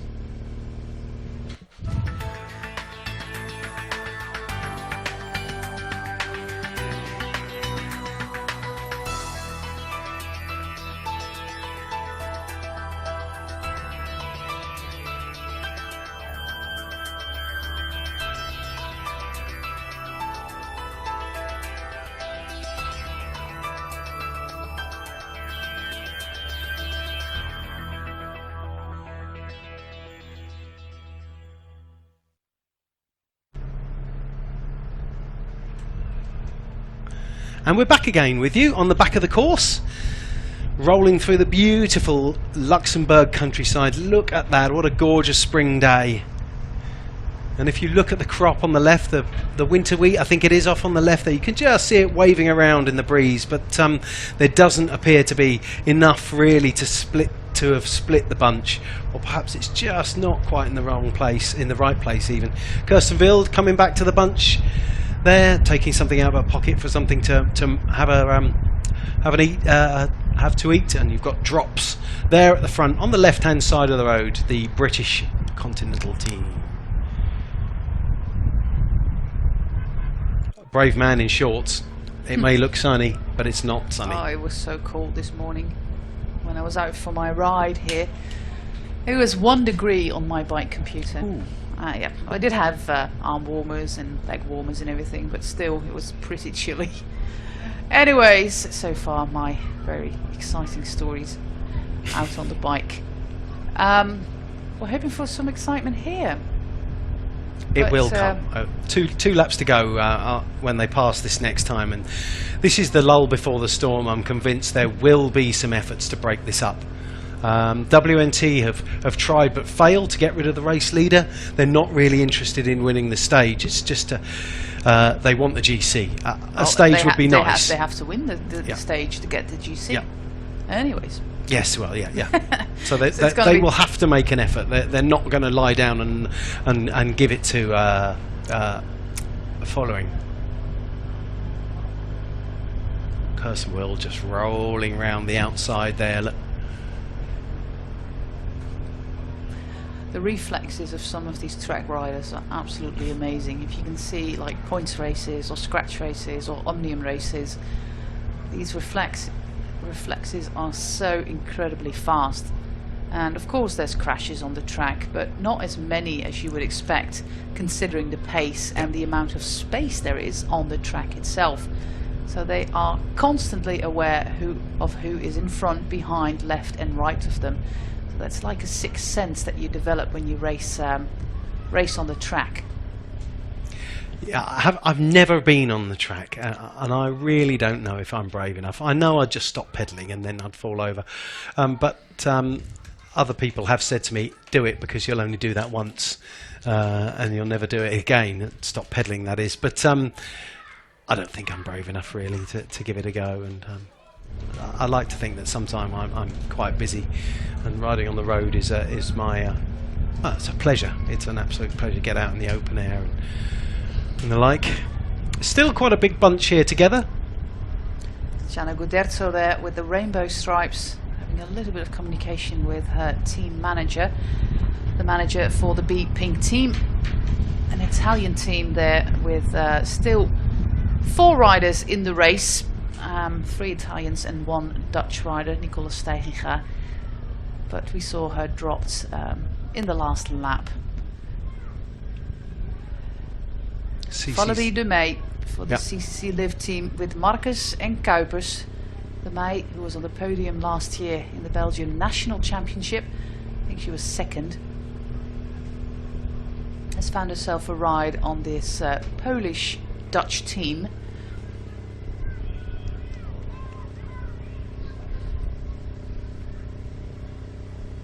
It's good to see drops so present and active in a race like this.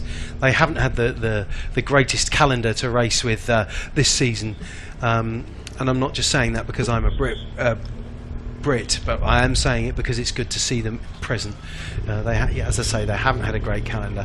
They haven't had the funding that they had in previous seasons, so it's good to see them on the front of the race and present.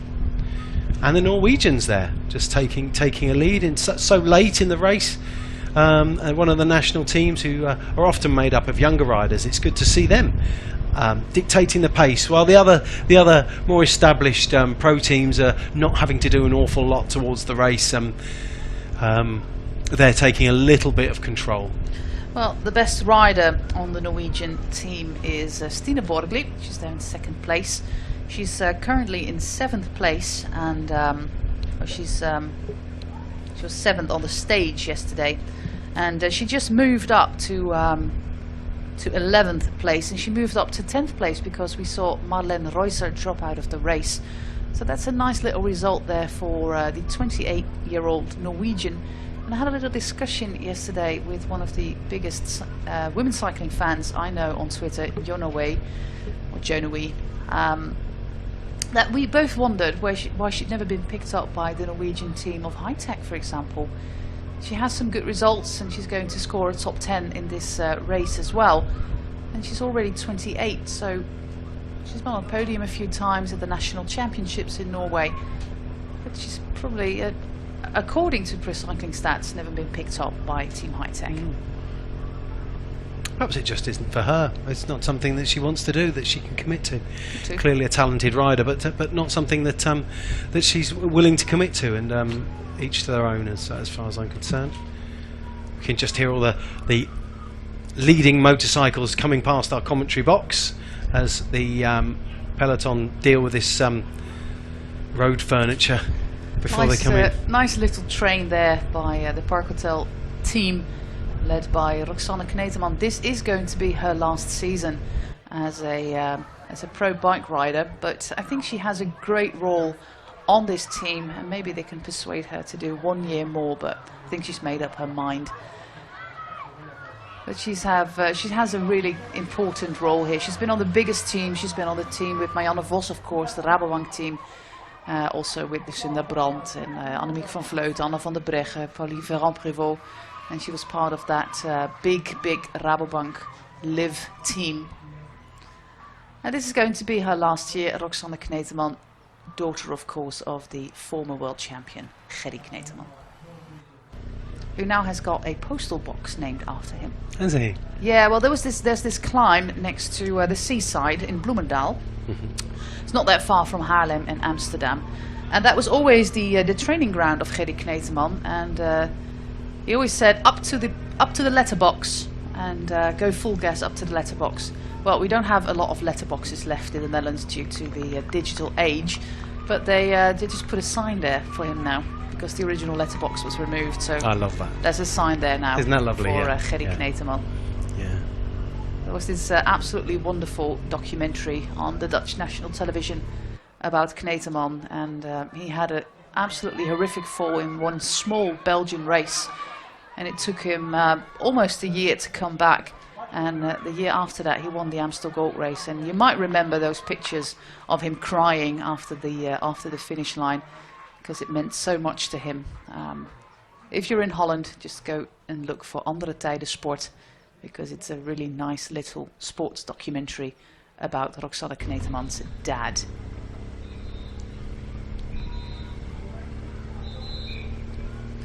Valin on your left, Majirus in the middle, Rianne Marcus, Sophie de Vuist, the Ethiopian rider from the World Cycling Center, is Gebru Eyeru. I think in Ethiopian, Gebru or Gebre means son of or daughter of. There's an ambulance there, which is where the crash was earlier. She's being we don't want to see that there. really. If we can get you any news of that, we will. That is bad. Yeah. Hence the sort of dropping in the pace coming through here, because the peloton will have been warned that there was a bit of a blockage in the road, and best wishes to the riders involved. On your right is the race leader, Demi Vollering, and she looks a little bit stressed, whereas her major rival, Lisa Brennauer, looks slightly more in control. Sophie Wright is just on the wheel of her teammate there, the other Brit, Lizzie Banks from Bigler. And remember, we've had all the climbs now, haven't we? So so this does not climb. This does not count towards the Queen of the Oh, but it hurts. Yeah, but it still hurts. Yeah. This is Elena Pirone at the front, followed by Franziska Koch in the white jersey. She can't lose the white jersey. If she just finishes in the pack, she will take home that white jersey. And that might be the only jersey not won by the Park Hotel Valkenburg team. Yes, yeah. Because we've got one jersey sealed up. Oh, there's an attack by Christine Majerus. And everybody knows that you cannot let her go. Franziska Koch knows that. Pirone knows that. Brennauer doesn't look particularly troubled. She's got plenty of wheels to sit on. Well, it does that, but following is now gritting her teeth. She's now gritting her teeth. She doesn't quite look as composed as she did on the last few laps. That when we had the opportunity to see her, that is. And it looks like Sophie de Faust is just getting towards Demi Vollering to check on her teammate. She was looking at her, but they'll have to do it by communication. Yeah. But I think you're right. Vollering might not look as confident as she looked a few laps ago, but mind you, we're almost at the 100-kilometer mark. Yeah. And of course it has been, though she doesn't look very nervous, it has been a stressful few days. She's never been in a position like this to defend a leader's jersey, and the team itself are not in a position like this very often. Of course, Lorena Wiebes with her clean sweep in Chongming, there was not a lot of defending going on of the general classification there, because Wiebes was dominant in itself. But this is a task that Park Hotel Valkenburg normally does not have, defending a classification in a stage race. Certainly not. Just looking at Majerus there, that she made that attack, and it's her experience that tells. It's the experience that tells. She's just realised that she was never going to break them there, so she has to sit up. And that's some may be tempted to persist and keep going, but she's too wise for that. She just does look wonderfully in control there, both of her bike and herself physically. And Following's just moved up. I wonder if they're listening to us in the team car or whatever. Just moved up right onto Majerus's wheel, so now she's in the best position to react to anything that needs reacting to. Well, I just got a Facebook request, probably from Stina Borgli's dad. So maybe you can send me a chat message to see what's happening in Stina's career. Haha. Koppenberg there in second place with those long skinny legs. And Elena Pirone going again.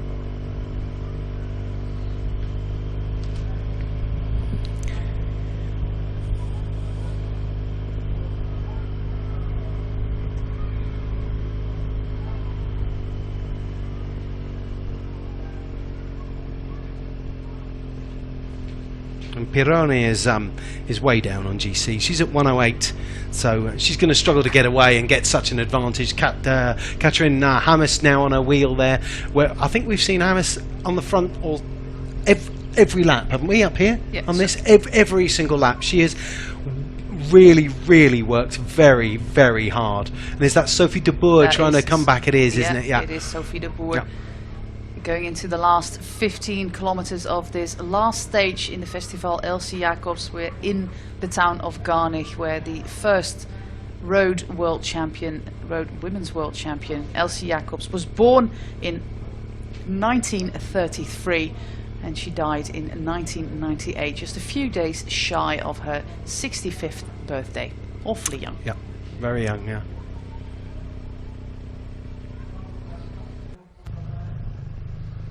Well, you know, that's a legendary name in cycling. You're the first, just like Connie Carpenter was the first Olympic champion. Yeah. There can only be one, the first. That's right. Oh yeah. There's another famous sort of old school women's cycling, and there's a book just about to come out about Beryl Burton. Oh yeah, that's a very famous name, of course. Absolutely. In Britain. William Fotheringham, who's a rather well-known journalist and author in cycling. He writes a lot of these historic books, does he? And his book will be coming out relatively soon. I'm sure he'll thank me for telling you all. But if you'll give me a moment, I'll look it up, and then I can tell you when it's going to be out and what its title is. You can see Lizzie Banks is there at the front as well. Of course, she's still second in the overall general classification, only 2 seconds down on Vollering, but Vollering is still in this group. But it seems a little bit like the WNT rotor tactics are paying off, because Vollering looked a little bit tired.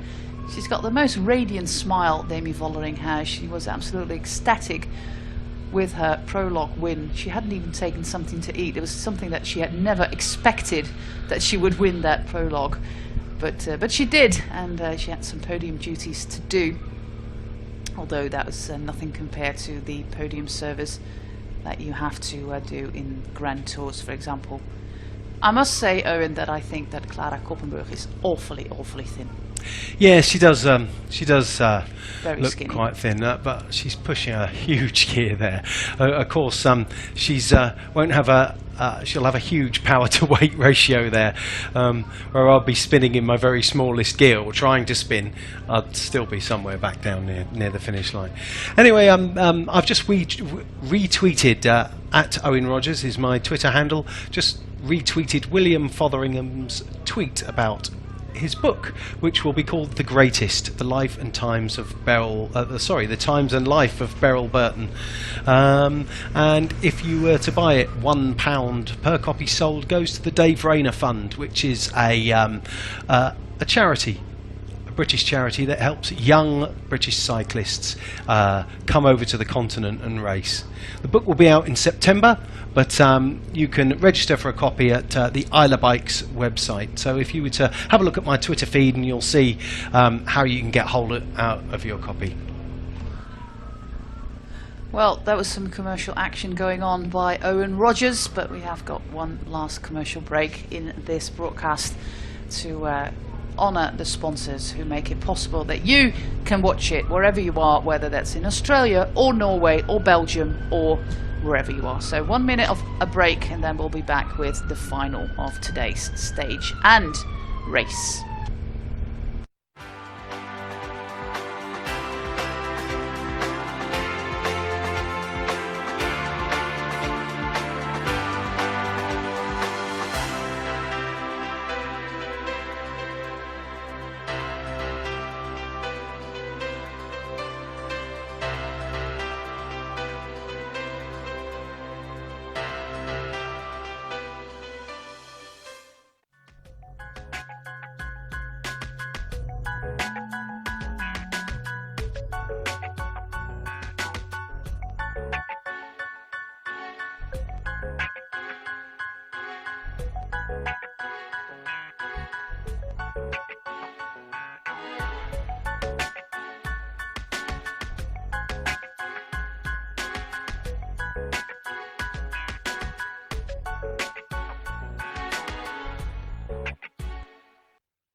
Back in the race, final 12 kilometers of today's race. Just a little bit of fun going on here during the commercial break.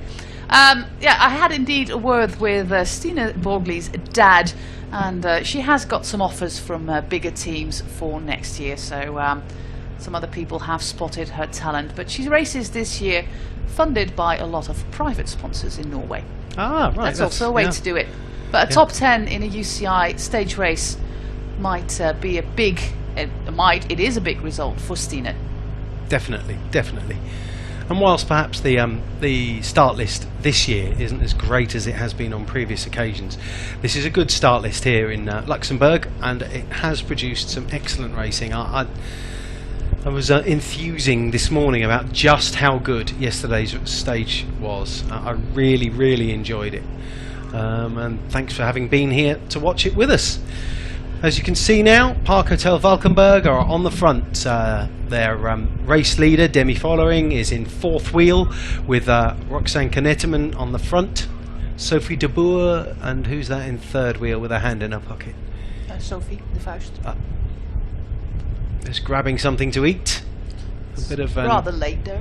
Yeah, and a bit of a chat there between the two masters of the WNT rotor team, Wild and Brennauer, just having a chat. What are we going to do here? 12 kilometers to go exactly. It's going to be very exciting. We're going to take you over the standings in the general classification, because that's still very much there's still a lot possible in the overall general classification. Of course, Demi Vollering leads by 2 seconds over Lizzie Banks of the Big Pro Cycling team. She has got 6 seconds on Franziska Koch riding for Max Watersley. Lisa Brennauer is 7 seconds behind Demi Vollering, and Rianne Marcus 9 seconds. So these 5 riders, or these 4 riders actually, are still within that 10 bonification second margin on Demi Vollering. When it comes to well, Marlene Royce has just been escorted, she's just been transported to hospital by ambulance.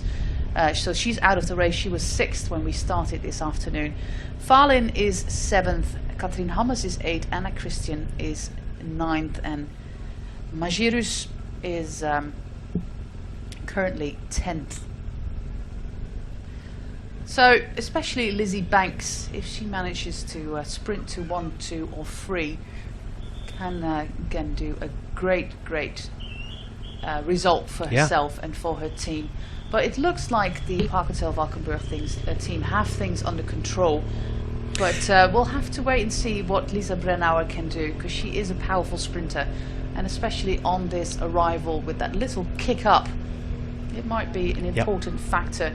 The strength of Lisa Brennauer. They have to be, Park Hotel have to be going for the sprint, because you can bet your bottom dollar that WNT Rotor will be going for the sprint with Brennauer, and we will find out the GC on the line here that, you know, it's by no means decided, with Brennauer only 7 seconds down. If she wins and gets the maximum bonifications, then Vollering has to be within 2 places. She has to be either 2nd or 3rd, and that's a big ask for someone who is more a climber than a sprinter. So there is an intriguing finish coming, and we can see that Park Hotel have now disappeared from the front, and we have B Pink at the front with CCC Liv on the wheel, and Bianchi coming up on the outside, but they've just slipped back, as have WNT Rotor. Well, they're just going to wait for the action to come in the final lap of these 5 local laps around Garmisch. Well, if you look at this group, it's still a rather big group, so maybe things will happen on the last of the climbs. They don't count towards the general, towards the Queen of the Mountains classification. That's already been done and dusted by Sophie de Vuist. So if she finishes this race, which is likely at 10k out from the finish line, she will get that red jersey and will be on the final podium. But will she be on the final podium next to Demi Vollering in yellow, and also as best team, because they're also in the race to be best team? There we have some action going on with CCC Liv in that last 500 meters. So we're going downhill from here, and then in the final 400 meters it's uphill again. So you have to time that sprint to perfection. Rihanna Marcus, of course, is their leading rider in the general classification, and she is at 9 seconds. I put her up against following in a sprint. Then that would be an interesting thing, but she's not. I wouldn't have thought she's going to get over the top of Brennauer. You can see there the Bigler team just together, 3 riders together on the right-hand side of the road as they cross the line for the final time. The next time round will be the sprint for the win. Sophie Wright piloting Lizzie Banks here. Yeah. Those 2 riders for me have been a bit of a revelation, and I appreciate you maybe saying, "Oh, you're only saying that because you're British." Yeah, I've been very impressed with their aggression. Saying that only? No, I'm trying very hard to be to be not British. to be not British, yeah. But I've been very, very impressed with the way that they've ridden, the aggression with which they've taken on this race, and as we explained, they won't get the opportunities very regularly to make an impression on a race when they're having to ride for other riders, and in their case Cecilia Utra-Bludevik. They won't get the opportunities, and they have taken those opportunities. I've been very impressed with them. I've also been very impressed, another Brit, not the drops rider on your right, but Abby May Parkinson is another quality rider. They've got some good riders in the team. Lotte Becker leading the bunch at the moment for her teammate Emilia Falin. They're both on the French team FDJ, the women's team of the French FDJ team, sponsored for over 20 years, I think, by the French lottery. FDJ stands for Française des Jeux.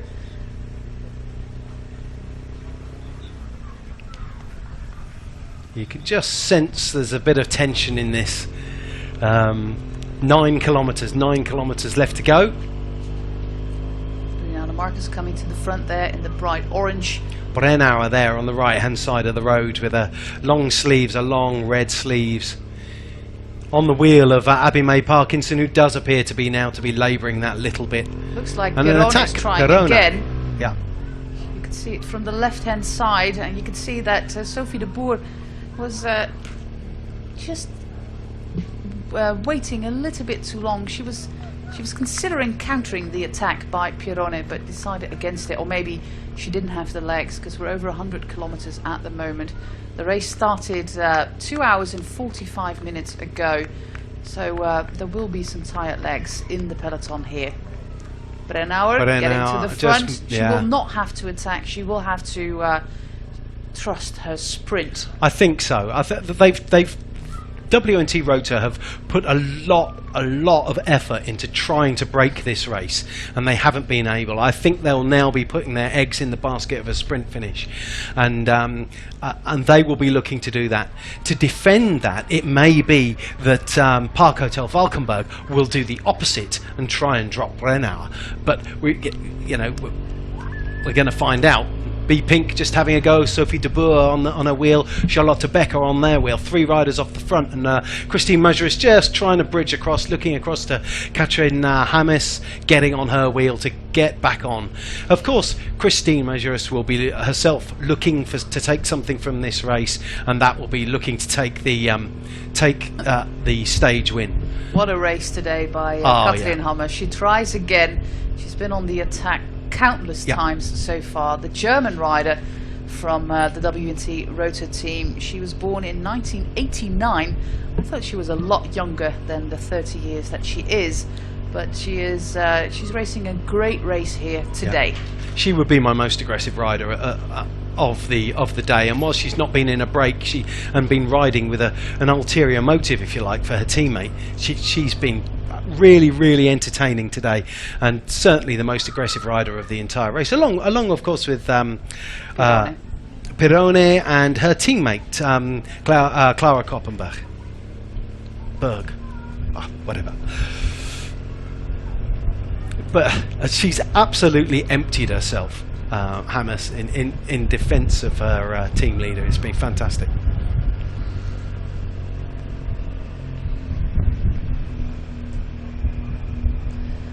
tension is rising here in Luxembourg. We're in the western part of the country, very close to the Belgian border, near the town of Arlon, if you might know that, in the Belgian Ardennes. But we're staying on Luxembourg soil the entire stage. All 3 stages are in the vicinity of Garnig, which is of course the birthplace of the name giver of the festival, Elsy Jacobs. 12th edition so far, and we're going to look at a Dutch winner, maybe a British winner, a German winner. Those are the countries and that are within the reach of the bonus seconds. Vollering currently in 6th position, racing her heart out and trying to secure that she finishes ahead of Lizzie Banks. I don't think there's been a German winner of the race before. Paternoster rather last year, Mezgerus the year before. Kasia Niewiadoma is of course Polish from 2016, and then we have a string of Dutch winners with Anna van der Breggen in 15, 14, Marianne Vos in 13 and 12 and 11 when it was a one-day race. And the only British winner of the race was 2010 when Emma Pooley won. Before that we had if I can read that, Svetlana Stolbova, who is Russian, and Monika Bakaya. How do I say that? That was the first race back in 2008. We've got an Italian rider attacking here with, let me see if it is Arzufi. It is Arzufi indeed. The cyclocross rider trying with Mezgerus. Well, they know each other, of course, and the third rider as well. All 3 of them come from the mud of cyclocross, though we did not have a lot of mud in recent years.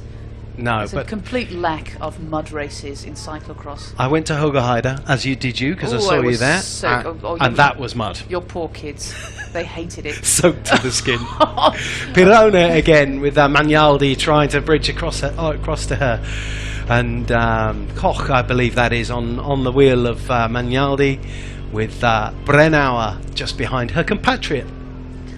Well, we have an Italian winner already today in Trofee Maarten Wijnands with Elisa Balsamo for the Valkart Silence team, and Pirone has been attacking over and over and over again.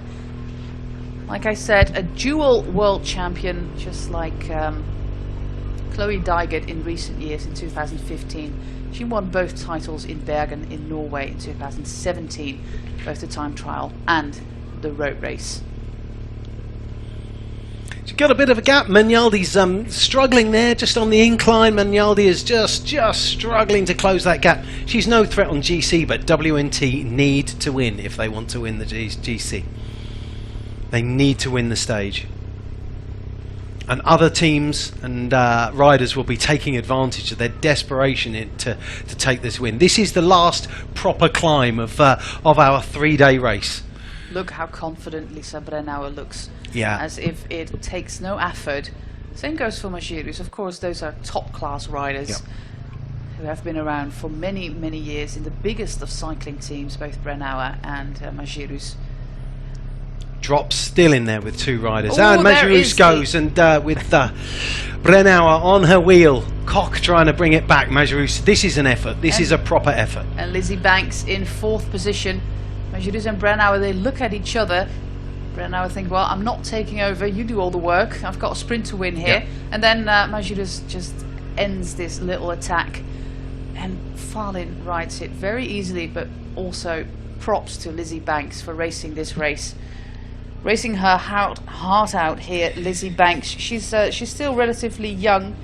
No, she's not still relatively young. Yeah, 28. She's much older than I thought she was. Yeah. And who's this going here? This is Rianne Marcus. Too dangerous to let her go. Well, nobody's 9 seconds is all her deficit. Nobody's going after her now. Oh, now Brennauer and Koch, they look at each other. Yeah. They look at each other, and nobody takes the initiative to go and come and catch Rianne Marcus. Vollering is way down. She's way down that group, about halfway down the group on the outside on that bend. Get into a bigger gear. I think she's in a nice little gap. Yeah, this is a good move. She comes from a cycling family. 3 sisters Femke Marcus, her younger sister, is on the Parkhotel Valkenburg team. And Roos Marcus, she also rides, but she doesn't ride on a professional team. So 3 girls riding in the Marcus household. But Rianne, she's got a nice little gap. She's got most of the climbing behind her. Yeah. So she now has to go and pace herself in a 4.3 kilometer time trial. And she will take a little bit of advantage here from the motorbike, as we do in modern racing. Yeah. It happens all the time, but the motorbike is doing the right thing now. Now this is the responsibility of both teams. WNT want to win it, but so do Parkhotel. I can see the yellow jersey of Demi Vollering is some way back, but she does have a teammate near the front. I saw Lisa Brennauer just talking on a radio, and one of her teammates has now come to the front. But, you know, does someone like Katrin Hammes have anything left in her legs to assist her teammate? Has it all been left behind? It's a full time trial style here for Rianne Marcus. She had a fantastic Ardennes campaign last year, but she was struggling a little bit at the start of this year. Her podium in the prologue on Friday evening was her first great result of the year, and she was particularly happy today that it was going to be a dry race. She's been in Liège, she's been in Yorkshire, she's been racing yesterday, so she was absolutely happy to have a dry race. And this is a neat little gap, and Rianne Marcus, she knows how to pace herself. 12 seconds. She is an experienced rider. She's part of the Dutch talent program, which means that she's part of the Dutch national team going on a training camp to Italy. And this is the attack by Rianne Marcus, coming from a place called Black Cat. Really? There's a Black Cat roundabout on the A1 near where I live. It's called Zwarte Kat. Black Cat. Yeah. Anyway, so she doesn't have long left to do here. She's just down to 3 kilometres. She's in full time trial mode with a gap of what was indicated on your screens there as 13 seconds. We can't really see from this angle, but is the peloton closing in on her? But it is getting tight now. This is close. This is her bid for glory, with a gap just of 9 seconds to make up. If she wins the stage, of course, she gets a 10-second bonus and win the overall as well. Yeah. So this is a very, very gutsy attack. But like we said before, Owen, it's a headwind into the finish line. Which is, of course, not a big advantage for a lone attacker. Franziska Koch on the front. I wonder if she's just been recruited by her compatriot Brennauer to do some work. But this is all hands on deck behind. But there will still be that little bit of, Parkhotel looking at WNT. Who is going to do the work? If there is anything like the hesitation yesterday, and Marcus can cross the line with 1 second on the bunch, she wins the GC, depending, of course, on who wins the sprint behind her. So this is a really fascinating and interesting finish to this race. She's an absolutely lovely rider, Rianne Marcus. That gap's going out. She also makes vlogs, so look out for the one that she makes after this race, because it's going to be spectacular. She's absolutely lovely, always bubbly, always smiling. And of course she comes from a cycling family, but her boyfriend is the former national mountain bike champion of the Netherlands, Jasper Okkeloen, and he's also in charge of the sock game going on here. The sock game, yeah. Oh, and it's coming down now. It's just the weight of numbers coming up to this left-hand turn here, turning from the crosswind and into the headwind towards the final.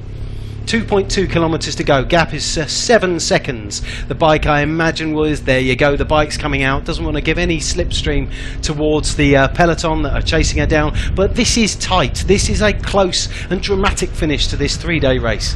She tries to get herself as aero as possible on a road bike, going down on her handlebars, and of course the peloton, or what is left of the peloton, 52 kilometres an hour. They see her in front of her, but who's doing the job? Of course, because the gap is so small, we cannot have a motorbike with a camera in between, so we only have a motorbike with Rianne and a motorbike behind the peloton. But it looks like FDJ are working for the chances of Emilia Falin, but Owen, it still does not look like an organised chase. No, it's 8 seconds to go. Well, 8 seconds is the gap, 1.6 kilometres. This is an intriguing finish. I'm really quite enjoying this. You? I am indeed, because I absolutely adore a gutsy attack, and that is exactly what Rianne Marcus is doing here. She has got her aero helmet on, So that was some good thinking this morning, and she's going towards that last kilometer, of which 800 meters is downhill. Yeah. So this is looking very, very promising. What is Rianne Marcus going to do on this stage? Does she have teammates? Is Yeah, the she has peloton, teammates. She's got two teammates in that group behind her.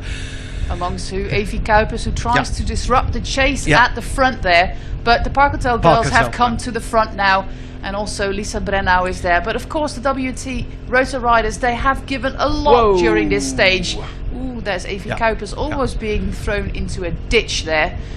And you've got the yellow jersey there of Demi Vollering, just a few wheels back behind one of her teammates. She's on the wheel of... she's a bit exposed to the wind there. She needs to defend her position, and I can't see where... this is going to be incredibly tight, Owen. 300 meters. Is she going to win the stage? And is she going to... They're coming round. The sprint has been opened there by her teammates coming round. She's going to make it. She's going to make it. No, Brennau's coming through there. She's got Amelia Farlin is on the right-hand side of the road. Amelia Farlin is coming through. Oh, and it's such heartbreak. Brennau. Heartbreak for Rianne Marcus, but Brennauer wins it, and she takes the overall. I saw Amelia Farlin shaking her hand, and as if she'd taking it. It was Brennauer has it, and Brennauer takes the overall as well. Yep. With what we have at the moment. It says Charlotte Brabant. No. So I think we've got Lisa Brennau first, Amelia Farlin in second place, and Confalonieri in third, with Majorus in fifth. That is a provisional standing. We don't know at the moment. This is absolutely heartbreaking for Rianne Marcus. But like we said, we both had set our sights on Lisa Brennauer being the main contender to contest Demi Vollering for the overall classification. And if we look at the gap before today, it was 7 seconds. Brennauer on the right hand side of your screen in the blue and red, she takes 10 seconds by winning this sprint, overtaking Rianne Marcus in the final 15 meters. And by taking those 10 seconds, she wins the overall classification as well. And WT Rota are being rewarded for the endless attacking that they did today. Following back in fifth place there on the same time, but it's all down to the winner of the race, and that's deserved from WNT today. That's a good finish from them. They played it really well. They tried to break it, realised that they were unable to break the spirits of the Park-Hotel Valkenburg team, and then they've used their sprint option, and Brennau was always the strongest sprint option in the race. This is a very well-deserved team victory by WNT, and their locally based sponsor Ceratizit will be absolutely thrilled with this final overall, and the organisers as well, having a former world champion time trial on the honour roll in the name of by the name of Lisa Brennauer. It looks like Farlin seems to be a little bit boxed in there, all the way at the right-hand side of your screen, but there was not enough road left to overtake Brennauer. So absolutely heartbreaking for Rianne Marcus, and heartbreaking for Demi Vollering as well. So no Dutch glory today. A German winner here, the first German winner of the Festival Elsy Jacobs. There will be some riders here worried riders there at the World Cycling Centre due to the horrible crash by Marlene Reusser. She has been brought to the hospital, and hopefully everything will be okay with the Swiss rider who started today in 6th place. She started today in 4th place, but thanks to 10 bonus seconds she wins the stage and the overall. So what an exciting day of racing here in Luxembourg. And on behalf of Owen, I would like to thank you for watching this live stream made by Multimedia team, and of course the organisers here in Luxembourg, the Festival Elsy Jacobs, putting on a great race every year. We've got some highlights waiting for you. They are being prepared as we talk, as we speak. And you could see how Brenner was sort of relaxed. Yeah. You could sense a little. I was talking to her last night in the hotel, and we get a little wave there. You could see how she's relaxed. There was a bit of tension going on when I spoke to her, and now you can see a different woman from that which I saw who I saw this morning in the hotel. And you got the Valcar Silence riders just heading off down to their vehicles, and we're going to see some highlights this morning as they formed up here in the village of Garnish. There was Demi following there in her yellow jersey of the race leader, and they set off for today's 111-kilometre stage. Very sunny conditions compared to yesterday. Still not warm, about 12 degrees. It was a very active race with a lot of attacks going on by WNT Rotor. A lot of attacks also by Clara Koppenburg, Katrien Hammers. This is Katrien Hammers with Eugenie Duval and one of the riders for Valcar, Barbara Malcotti, forming a nice little breakaway. But today was not a day that a breakaway would get a lot of room. 30 seconds max, that was all that they would get. And the peloton was gradually getting smaller because of the endless series of attacks by mostly WNT, with Hammers, with Koppenberg, with Magnaldi, all putting in attacks. Also Kirsten Wild trying her luck, 30k out from the finish line. We had, of course, the very exciting battle for the red jersey that was eventually won by the rider on the left hand side of your screen, Sophie de Vuist, Havke Soet and Evie Kuipers. And Vollering, yeah, she was very, very confident, yeah, and racing like she's raced at the top of the leaderboard for years and years, defending jerseys like she's never done anything else in her life. But she will have learned a lot from these 3 days of racing. Absolutely. And hey, maybe she didn't win, but this spring will have brought her massive confidence. She won on Friday. Yes, but she didn't win the GC. And this is the horrible crash by the rider in 6th position in the overall classification, Marlene Reuser. She was brought to hospital. She hit her head, and you always have to be very, very careful with that. So she's going to be checked in hospital to make sure that she's okay. But it looks like she might have a little concussion going on there. Some cow action here. Some free-range cow action with their horns still on, so they must be very organic free-range cows in Luxembourg with their calves.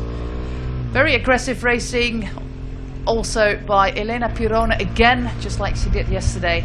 But coming into the final of the race, we saw that the team of Emilia Falin tried, and then 4k out from the finish line just after Christine Magirus was caught back.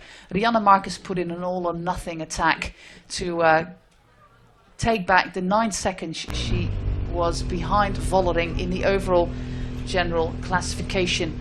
And big heartbreak from the rider coming from a town very close to Amsterdam called Black Cat. It's actually a very tiny village called Black Cat. And she was overtaken in the final 15 meters as the peloton prepares for the sprint. We're now inside the final meters of this stage, and the sprint is being prepared by Vollering, who starts her sprint really early. Also Evie Kuipers sprints Valin through the middle, and Lisa Brennauer 7 seconds down on Vollering in the GC, and by winning this stage she takes 10 seconds, so she takes the stage and the GC. Great win by Lisa Brennauer. Nothing going on there. And hugs for a team who worked incredibly hard in order to get her the result that she's got. And my rider of the day, I would say, would be Katrien Hammers. The top 3, I don't know if we can give you a provisional top 10. Maybe Owen can check the timing, but this is the top 3 with Brennauer, Falin and Con Valonieri. Amy Vollering coming in 4th or 5th, just outside the bonus second, which means that she drops to 2nd in the classification, which is still a fantastic result with a prologue win, but she probably hoped for a little bit more on the final day of the Festival Elsy Jacobs. Yeah, sadly my results aren't coming through, but certainly we can confirm that as your top 3. And here.